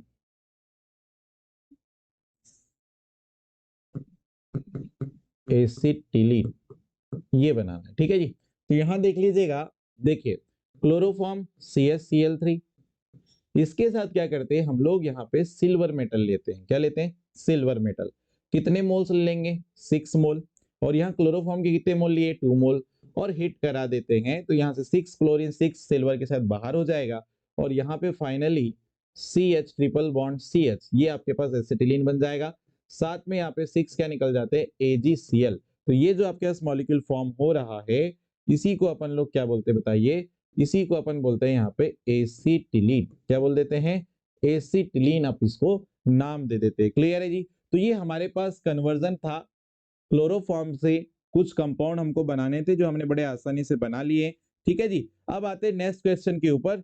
नेक्स्ट 4थे नंबर का क्वेश्चन है हमारे पास, ये देख लीजिए, 19वें नंबर का क्वेश्चन है। इसमें क्या बोला था, डबल सॉल्ट और कॉम्प्लेक्स सॉल्ट, संकुल सॉल्ट को आपको समझाना था, ठीक है। दोनों में डिफरेंस है, बेसिक बेसिक से, वो मैं आपको यहाँ पे बता दे रहा हूँ, ध्यान सुनना। बहुत बेसिक से डिफरेंस है, ये आपको अच्छे से याद कर लेने, इजीली हो जाएगा आपसे, ठीक है जी। क्या बोला है, 2 या 2 से अधिक सामान्य सॉल्ट को समान अनुपात में मिलाने से ये जो कंपाउंड बनेंगे उनको डबल सॉल्ट बोल देते हैं। क्या बोल देते हैं, डबल सॉल्ट बोल देते हैं, ठीक है जी। ठीक, नेक्स्ट नंबर पे आते हैं, कॉम्प्लेक्स सॉल्ट की बात कर रहे हैं, संकुल यौगिक की बात कर रहे हैं। तो 2 या 2 से अधिक, 2 या 2 से अधिक सामान्य सॉल्ट को किसी भी रेशियो में जब आप मिलाते हो, किसी भी रेशियो में मिलाते हो, किसी भी रेशियो में मिलाओगे आप सॉमन सॉल्ट को, 2 या 2 से अधिक सामान्य सॉल्ट को किसी भी रेशियो में मिलाओगे तो संकुल यौगिक बनेंगे। लेकिन एक फिक्स्ड रेशियो में मिलाओगे तो क्या बनेंगे, डबल सॉल्ट बनेंगे। क्लियर है, चलो आते हैं। क्या बोल रहे हैं, इनका जल में पूर्ण आयनन होता है। मतलब अगर मेरे पास एक डबल सॉल्ट है बच्चों, जैसे मैंने यहां लिया है क्या, KCl dot MgCl2 dot 6H2O, ठीक है। ये मेरे पास एक डबल सॉल्ट है, इसमें 2 सॉल्ट दिखाई दे रहे हैं हमको, दिख रहे हैं आपको, ठीक है। 2 या 2 से ज्यादा सॉल्ट हो सकते हैं, इसको डबल सॉल्ट या द्विक्स लवण इसको हम बोलते हैं, ठीक है जी। अब देखो ध्यान से, यहाँ पर इसको जब हमने वाटर में डिसॉल्व किया, किस पे, वाटर पे, इसको अगर वाटर में घोला जाएगा तो ये क्या होता है, ऊपर क्या लिखा है देखो, इनका जल में पूर्ण आयनन होता है। मतलब जल में जब डिसॉल्व करेंगे तो यहाँ पे पूरे आयन जो है सेपरेट सेपरेट हमको नजर आएंगे। मतलब यहाँ पे पोटेशियम आयन सेपरेट हो जाएगा, यहाँ पे मैग्नीशियम आयन सेपरेट हो जाएगा, और यहाँ पे क्लोरीन आयन क्या हो जाएगा, सेपरेट हो जाएगा। इसी बात को यहाँ बोला गया है कि इनका जल में पूर्ण आयनन हो जाता है। लेकिन अगर हम संकुल यौगिकों की बात करते हैं तो इनका जल में पूर्ण आयनन नहीं होता है। मतलब अगर मेरे पास ऐसा कोई कॉम्प्लेक्स है जैसे K3, चलो मैं दूसरे पेन से लिख दूं तो क्लियर, आपको क्लियर हो जाएगा। यहां पर देखो, अगर मेरे पास एक कॉम्प्लेक्स है K3 ब्रैकेट में बेटा FeCN6, ये बड़ी ब्रैकेट के अंदर ये कॉम्प्लेक्स, ठीक है जी। अब ये मेरे पास एक कॉम्प्लेक्स है, इस कॉम्प्लेक्स को अगर मैंने वाटर पे डिसॉल्व किया, ठीक है जी, तो ये वाटर में इसको जब मैं डिसॉल्व कर लूं, ये वाटर में इसको जब घोलूं, तो क्या होता है, मुझे यहाँ पे 3 पोटेशियम आयन दिखाई दे रहे, ठीक है, और एक जो है ये कॉम्प्लेक्स दिखाई देगा ऐसे करके, ठीक, ये 3 माइनस आयन है, ओके। तो एक केटायन और एक एनायन, लेकिन ये देखो बड़ी ब्रैकेट के अंदर, मतलब ये कोऑर्डिनेशन स्फीयर होता है, इसके अंदर के आयन यहाँ पे डिसोसिएट नहीं हो रहे, मतलब इनका जो कॉम्प्लेक्स कंपाउंड जो होते हैं, इनको जब हम जल में डिसॉल्व करते हैं, तो इसके कोऑर्डिनेशन स्फीयर के अंदर के जो आयन है वो सेपरेट नहीं होते। क्लियर आ रही बात समझ में? ठीक है, इसलिए यहाँ पर इनको हमने सीधे बोल दिया कि ये जल में पूर्णतः आयनित नहीं होते हैं। कौन से सॉल्ट? कॉम्प्लेक्स सॉल्ट, या इसी को कॉम्प्लेक्स यौगिक या संकुल यौगिक बोलेंगे। फिर आते हैं थर्ड नंबर के पॉइंट पे कि ये जो विलयन में अपने आयनों का पॉजिटिव टेस्ट देते, मतलब देखो डबल सॉल्ट को जब जल में डिसॉल्व करे या सॉल्यूशन के अंदर हम बात करेंगे, तो ये अपने आयंस में सेपरेट सेपरेट क्या हो रहे थे, डिसोसिएट हो रहे थे। तो ये केटायनों का या अपने आयनों का जो है, चाहे वो धनायन हो चाहे ऋणायन हो, उनका पॉजिटिव टेस्ट देंगे। लेकिन मतलब कहने का ये है कि अगर मैं यहाँ पता करना चाहूं सॉल्यूशन के अंदर एक डबल सॉल्ट को घोल के कि इसमें कौन कौन से आयन प्रेजेंट है, तो बिल्कुल मुझे पता चलेगा। इसलिए मैं यहाँ बोल रहा हूँ कि इसका पॉजिटिव टेस्ट, ये जो है अपने आयनों का पॉजिटिव टेस्ट देंगे, मतलब हमको ये पता चल जाएगा कि इसमें कौन कौन से आयन है। लेकिन अगर इनके सॉल्यूशन की मैं बात करूं, तो इसके सॉल्यूशन में अगर मैं देखूं कि यहाँ पे कितने आयन प्रेजेंट है, तो हमको यहाँ पे पता चलने वाला नहीं है। क्यों? क्योंकि इसके अंदर जितने आयन है वो कंप्लीट डिसोसिएट हो ही नहीं रहे ना, तो इसलिए हम बोलते हैं कि ये विलयन में अपने आयनों का पॉजिटिव टेस्ट नहीं देते हैं। नेक्स्ट अपने आते हैं नेक्स्ट क्वेश्चन पे। यहाँ पर देखिएगा, ये जली विलयन में अपनी पहचान खो देते हैं, मतलब जो आपके डबल सॉल्ट है ये जली विलयन में अपनी आइडेंटिटी लूज कर दे रहे, जबकि संकुल यौगिक की बात करते हैं तो ये जली यौगिकों में भी अपनी क्या बोलना चाहिए, आइडेंटिटी बनाए रखते हैं। तो ये 4 बहुत इंपॉर्टेंट डिफरेंस है, इसको आप याद रखना। अगर क्वेश्चन आता है तो इसे बेसिक बेसिक से डिफरेंस आप इसको बता दीजिए, इसको लिख दीजिए, बड़े आसानी से आपके सारे नंबर आपके हो जाएंगे। 19 क्वेश्चन के और वाले क्वेश्चन पे अगर हम चलें, तो यहाँ पर देखिएगा नेक्स्ट क्वेश्चन आया है, कुछ कोऑर्डिनेट कंपाउंड आपको दिए हुए हैं और उनके आपको आईयूपीएसी नेम लिखने के लिए बोले हैं। तो मैं इसके डायरेक्ट सामने ही लिख देता हूं, जल्दी जल्दी से देखते हैं, ठीक है जी। जब भी आपके पास किसी कॉम्प्लेक्स में ऐसा दिया है, चलो मैं इसके सामने नहीं लिखता, यहाँ ना अपना सेपरेट सेपरेट लिख देता हूं, ध्यान सुनना। K4 यहाँ पे दिया है, बड़ी ब्रैकेट में है Fe, फिर है CN6, ये देखो ये कॉम्प्लेक्स है। जब भी आपको ऐसा कोई कोऑर्डिनेट कॉम्प्लेक्स दिख रहा है, उसके सामने बड़ी ब्रैकेट के सामने कुछ है, मतलब वो केटायन है, और केटायन का नाम सबसे पहले लिखते हैं, आईयूपीएसी नेमिंग लिखते हैं आप कोऑर्डिनेशन कंपाउंड की, तो ठीक है, इसका नाम लिखेंगे पोटेशियम। उसके बाद आता है लिगेंड। लिगेंड में बड़ी ब्रैकेट में मेटल के साथ जो भी चीज जुड़ी है वो क्या है, लिगेंड है। कितने लिगेंड जुड़े? 6, और कौन से? साइनाइड। तो इसको हम लिखते हैं हेक्सासाइनो, ठीक है जी, हेक्सासाइनो। अब देखो जब भी आपका मेटल सामने लगा हुआ है बड़ी ब्रैकेट के सामने में, तो बेटा ये जो कोऑर्डिनेशन स्फीयर है नेगेटिव हो जाता है, ऋणात्मक हो जाता है। ऐसे केस में मेटल के नाम के साथ 8 लगा के लिखा जाता है, तो हेक्सासाइनो, और इसको हम बोलते हैं क्या बताओ, फेरेट। अब इसमें आयरन नहीं लिखेंगे Fe का नाम, इसमें नाम क्या लिखेंगे, फेरेट। और ऑक्सीडेशन नंबर अब जब आप निकालते हो तो इसमें ऑक्सीडेशन नंबर कितनी आएगी, 2, तो इसको रोमन अंकों में ऐसे लिख दिया जाता है, ठीक है। तो पोटेशियम हेक्सासाइनोफेरेट इसका करेक्ट नाम हो जाएगा, ठीक है जी। क्वेश्चन नंबर सेकंड पे आते हैं। क्वेश्चन नंबर सेकंड, चलो मैं यही बता दूं क्या, चलो यहां देख लेते हैं। क्वेश्चन नंबर सेकंड देख लीजिएगा। क्वेश्चन नंबर सेकंड में क्या दिया है, देखो बड़ी ब्रैकेट में सबसे पहले CO कोबाल्ट दिया है, उसके साथ NH3 एमीन दिए हैं, कितने, 6, और बड़ी ब्रैकेट के बाहर 3 क्लोरीन आयन दिए हैं, ठीक है, 3 क्लोरीन दिए हैं। तो जब भी आपके पास बड़ी ब्रैकेट के बाहर कुछ राइट साइड में दिया है तो वो एनायन होता है, और लेफ्ट साइड में दिया है तो वो केटायन होता है। अगर लेफ्ट साइड में दिया है तो उसका नाम पहले लिखेंगे, और राइट में अगर एनायन दिया है तो उसका नाम लास्ट में लिखा जाता है। तो इस बार जो नाम आप लिखने वाले हो, किससे लिखने वाले हो, लिगेंड के नाम से। तो बताओ यार लिगेंड कौन सा है, एमीन। तो बेटा कितने एमीन जुड़े हैं, 6, तो इसलिए हम लिखते हैं हेक्सा एमीन। फिर आपके पास क्या है, मेटल दिख रहा है, कौन सा है, कोबाल्ट। अब देखो यहाँ पे अगर लास्ट में एनायन जुड़े हैं तो ये जो कोऑर्डिनेशन स्फीयर है ये पॉजिटिव हो जाता है बेटा, ठीक है। तो इसलिए इसका मेटल का नाम जैसे कि वैसे रहेगा, मतलब इसको हम लिखते हैं कोबाल्ट, हेक्साएमीन कोबाल्ट। ऑक्सीडेशन नंबर यहाँ पे आती है बेटा +3 मेटल की, ठीक है। तो यहाँ पे ऑक्सीडेशन नंबर क्या हो जाएगी, 3, और उसके बाद आप एनायन का सिंपल नाम लिखोगे। एनायन का नाम क्या हो जाएगा यहाँ पे? क्लोराइड। क्या हो जाएगा? क्लोराइड। यहाँ ट्राइक्लोराइड आपको नहीं लिखना है। वैसे यहाँ पे जो पोटेशियम 4 दिए थे, तो ये 4 पोटेशियम आपको नहीं, मतलब टेट्रा पोटेशियम ऐसा नहीं लिखना है। मतलब केटायन और एनायन का आपको सिंपल नाम ही लिखना होता है, इतना याद रखेंगे। ठीक है जी। बढ़ते हैं नेक्स्ट क्वेश्चन के ऊपर, क्वेश्चन नंबर 3। क्वेश्चन नंबर 3 में क्या बोला जा रहा है? प्लेटिनम का एक कॉम्प्लेक्स है, बड़ा सिंपल सा कॉम्प्लेक्स दिया है, बड़ी ब्रैकेट के अंदर है, प्लेटिनम NH3 होल 6, ये है कोऑर्डिनेशन स्फीयर।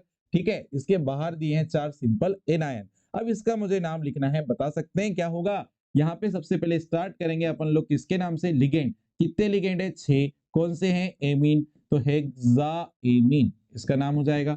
और यहाँ सिंपल मेटल का नाम लिख दो, कौन सा है? प्लेटिनम, तो ये हो जाएगा हेक्साएमीन प्लेटिनम, हेक्साएमीन प्लेटिनम। ठीक है, उसके बाद ऑक्सीडेशन नंबर जब आप निकाल के देखोगे तो 4 एनायन है, -1 चार्ज वाले, राइट जाएंगे तो +4 ऑक्सीडेशन नंबर आएगी, तो यहाँ पर आ जाएगा +4।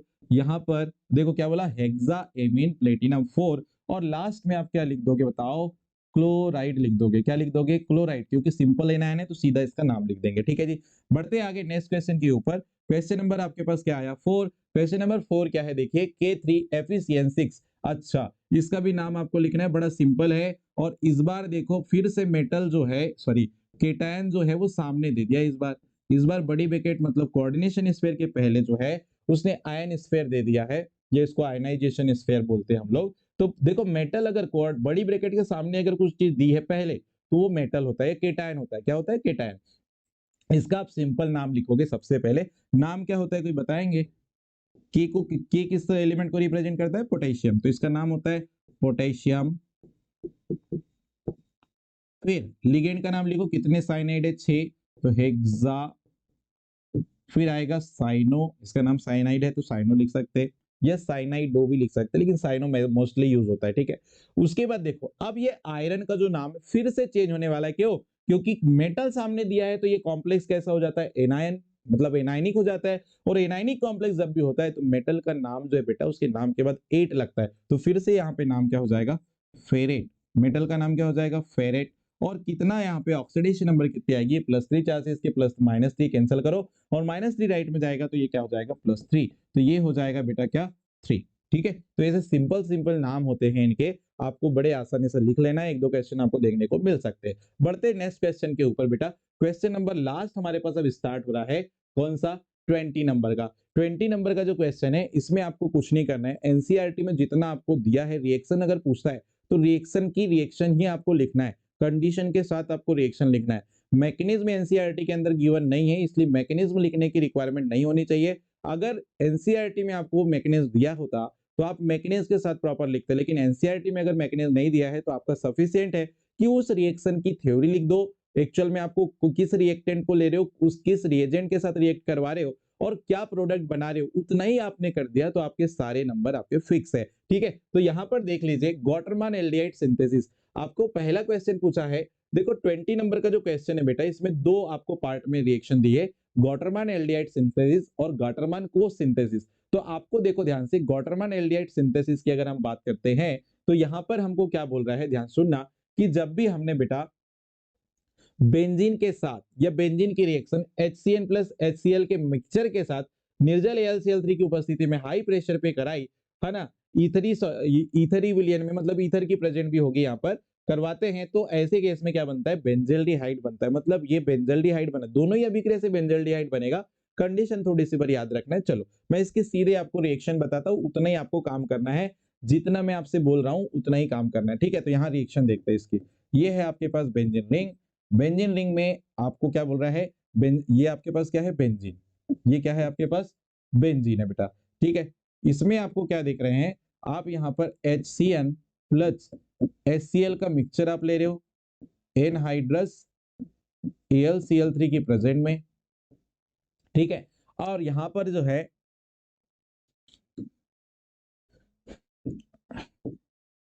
हाँ इसको लिए, तो यहाँ पर ये जो आपका रिएजेंट है वो सीधे बेंजीन रिंग को किसमें बदल देगा बताओ? सीधे एल्डिहाइड में कन्वर्ट कर देगा। तो इसको हम क्या बोल देते हैं बताओ? बेंजेल्डिहाइड बोल देते हैं। क्या बोल देते हैं? बेंजेल्डिहाइड आप इसको बोल देते हैं। ठीक है जी, ये सिंपल सा स्टेप है, उसी को आपको फॉलो करके लिखना है। एनसीईआरटी में इतना ही डेटा दिया है तो हम इतना ही फॉलो करके चलेंगे, ज्यादा नहीं करेंगे। ठीक है जी, बढ़ते हैं आगे नेक्स्ट क्वेश्चन के ऊपर। गॉटरमान कोच सिंथेसिस, क्या गॉटरमान कोच सिंथेसिस, इसमें क्या हो रहा है? गॉटरमान कोच सिंथेसिस में क्या हो रहा है वो सबसे पहले समझने वाली बात है यहाँ पर, वो क्या है देख लीजिएगा। इसमें भी सेम प्रोसीजर होती है, लेकिन यहाँ पे क्या होता है, सबसे पहले किसको लिया जाता है? बेंजीन। और बेंजीन की जो अभिक्रिया है वो किसके प्रेजेंट में कराई जाती है? कार्बन मोनोऑक्साइड और HCl के मिक्सचर के साथ कराई जाती है। सेम कंडीशन है एनहाइड्रस AlCl3, ये लुईस एसिड के फॉर्म में लिया जाता है। तो ये किस में बदलता है? बेंजीन को किसमें बदलता है बताओ? बेंजल्डिहाइड में बदलता है। ठीक है, किससे बदलता है? बेंजल्डिहाइड में, बेंजल्डिहाइड में बदलेगा। क्लियर हो गई बात क्या? ठीक है जी। अब यहां पर देखो, गॉटरमान कोच में ये वाला जो आपके पास स्पीसीज है ये बार चेंज हुआ है। गॉटरमान सिंथेसिस में क्या हुआ था बताओ?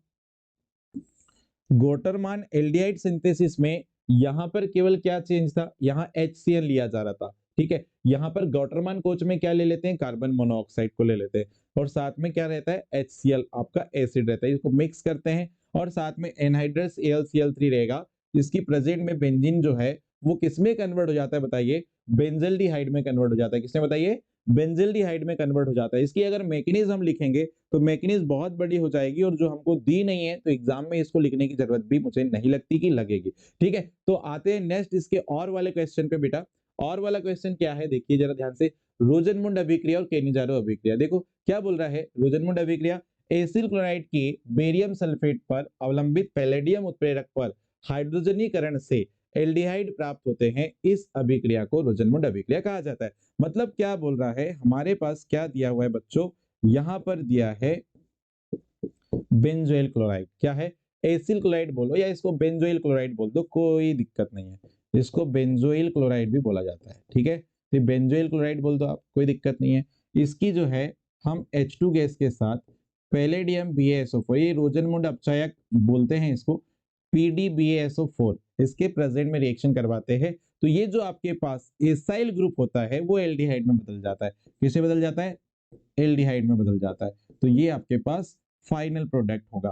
तो इसको हम क्या बोल रहे हैं? बेंजल्डिहाइड। अब इसी चीज को उसने जो है थ्योरी में लिख दिया है। तो थ्योरी में आपको जो जो चीजें लिखनी है वो आप एक बार अच्छे से रीड कर लीजिएगा, और ये हमारे पास फाइनल जो है रिएक्शन हो गई। इसको हम क्या बोलते हैं? रोजनमुंड रिएक्शन बोलते हैं। जब बेंजोइल क्लोराइड की अभिक्रिया हम H2 के साथ पैलेडियम BaSO4 की प्रेजेंट में कराते हैं, ठीक है, तो क्या बन जाता है बताइए? बेंजल्डिहाइड बन जाता है। इसको हम क्या बोलते हैं? रोजनमुंड अपचयन अभिक्रिया बोलते हैं। ठीक है जी। फिर आता है नेक्स्ट केनिजारो अभिक्रिया। कौन सी अभिक्रिया? केनिजारो। जल्दी से अपन देखते हैं केनिजारो अभिक्रिया की कहानी। इसमें क्या बोला गया है कि जब एल्डिहाइड, ऐसे एल्डिहाइड जिन पे अल्फा हाइड्रोजन परमाणु नहीं होते हैं, उनको जब हम कॉन्सेंट्रेट बेस की प्रेजेंट में गर्म करते हैं तो इनमें क्या होता है बच्चों? ऑक्सीडेशन और अपचयन दोनों साथ में होता है, जिसको हम क्या बोलते हैं? डिसप्रपोर्शनेशन रिएक्शन या असमानुपातन की अभिक्रिया होती है, जिस अभिक्रिया के फलस्वरूप एक एल्डिहाइड का जो मॉलिक्यूल है वो अल्कोहल में बदलता है, और दूसरा जो है वो कार्बोक्सिलिक अम्ल के सॉल्ट के फॉर्म में क्या हो जाता है? ऑक्सीडाइज हो जाता है। चलो मैं एक दो एग्जांपल आपको बताता हूं, ध्यान से समझने का प्रयास करेंगे। मान लीजिए हमारे पास एक क्या बोलना चाहिए, एग्जांपल है, ध्यान दीजिएगा। फॉर्मेल्डिहाइड, क्या है? फॉर्मेल्डिहाइड। मैंने फॉर्मेल्डिहाइड के 2 मोल्स लिया और उनको कॉन्सेंट्रेट KOH, कॉन्सेंट्रेट बेस बोला है ना हमको, सांद्र बेस के प्रेजेंट में। ठीक है, कॉन्सेंट्रेट बेस, तो कॉन्सेंट्रेट KOH की प्रेजेंट में हिट कराया। तो ये जो आपके पास एल्डिहाइड है इसमें अल्फा हाइड्रोजन नहीं है बेटा। अल्फा हाइड्रोजन क्या होता है? क्रियात्मक समूह से जुड़ा पहला जो कार्बन होता है उसको हम अल्फा कार्बन बोलते हैं, लेकिन वो याद रखना उसको कैसा होना चाहिए? वो sp, एक मिनट ना, अल्फा कार्बन बोल दिया मैंने, sorry, alpha hydrogen, sorry alpha hydrogen. ठीक है, मतलब क्या बोल रहे हैं? क्रियात्मक समूह, कोई भी फंक्शनल ग्रुप जो है उससे जुड़ा पहला कार्बन अल्फा कार्बन होता है, और उस अल्फा कार्बन पे हाइड्रोजन होना चाहिए। ठीक है, तो उसको हम अल्फा हाइड्रोजन बोलते हैं। तो यहाँ देखो, यहाँ तो अल्फा हाइड्रोजन नहीं है, तो क्रियात्मक समूह है ना, तो क्रियात्मक समूह से जुड़ा कोई अल्फा मतलब कार्बन है क्या? नहीं है, तो उससे कोई हाइड्रोजन भी नहीं जुड़ा होगा। ठीक है, जैसे मैं एक एग्जांपल लिख के बताता हूँ आपको, यहीं पे देखो CH3CHO। अब ये जो मेरे पास एल्डिहाइड ग्रुप है इससे जुड़ा पहला कार्बन है, इसको अल्फा कार्बन बोलेंगे। इससे कितने हाइड्रोजन जुड़े हैं? 3, तो इनको मैं 3 अल्फा हाइड्रोजन है यहाँ पे ऐसे बोल सकता हूँ। लेकिन बेटा यहाँ पर देखो, ये क्रियात्मक समूह एल्डिहाइड है, और इस कार्बन से कोई कार्बन जुड़ा ही नहीं है, तो अपन यहाँ पे अल्फा कार्बन की जिक्र ही नहीं करेंगे, तो अल्फा कार्बन नहीं है तो अल्फा हाइड्रोजन भी नहीं होगा। तो ये जो मेरे पास एल्डिहाइड है, इसको पहली बात अपन बोलते क्या है, तो इसको हम बोलते हैं फॉर्मेल्डिहाइड। क्या बोलते हैं? फॉर्मेल्डिहाइड। तो फॉर्मेल्डिहाइड जो है, इसके 2 मोल्स मैंने लिया, कॉन्सेंट्रेट बेस की प्रेजेंट में रिएक्शन करवाया, तो एक मॉलिक्यूल जो है फॉर्मेल्डिहाइड का वो बदलेगा अल्कोहल में, और एक मॉलिक्यूल जो है बेटा वो बदलेगा किसमें? इसके ही सॉल्ट में बदलेगा, पोटेशियम सॉल्ट में। देखिए बेस में आप जो मेटल ले रहे हो उसी का यहाँ पे सॉल्ट बन जाएगा। तो बताओ यहाँ पर कार्बोक्सिलिक एसिड का एक सॉल्ट बन गया और एक एल्कोहल बन गया, तो ये एल्कोहल जो बना है इसको अपन मीथेनॉल बोल देते हैं, और ये जो सॉल्ट बना है इसको पोटेशियम फॉर्मेट बोल देते हैं। इसको हम पोटेशियम क्या बोल देते हैं? फॉर्मेट बोलते हैं। ठीक है जी, ओके। एक और एग्जांपल बताता हूं, ध्यान से समझने का प्रयास करिएगा। यहाँ पर एक और एग्जांपल अपन देखते हैं। जैसे हमारे पास क्या दिया हुआ है, बेंजीन रिंग दी है, ये देखो ये बेंजीन रिंग है, इस पे CHO ग्रुप, ठीक है, इसके 2 मोल्स लिए, और यहाँ पे कॉन्सेंट्रेट बेस मान लो इस बार मैंने NaOH ले लिया। क्या ले लिया?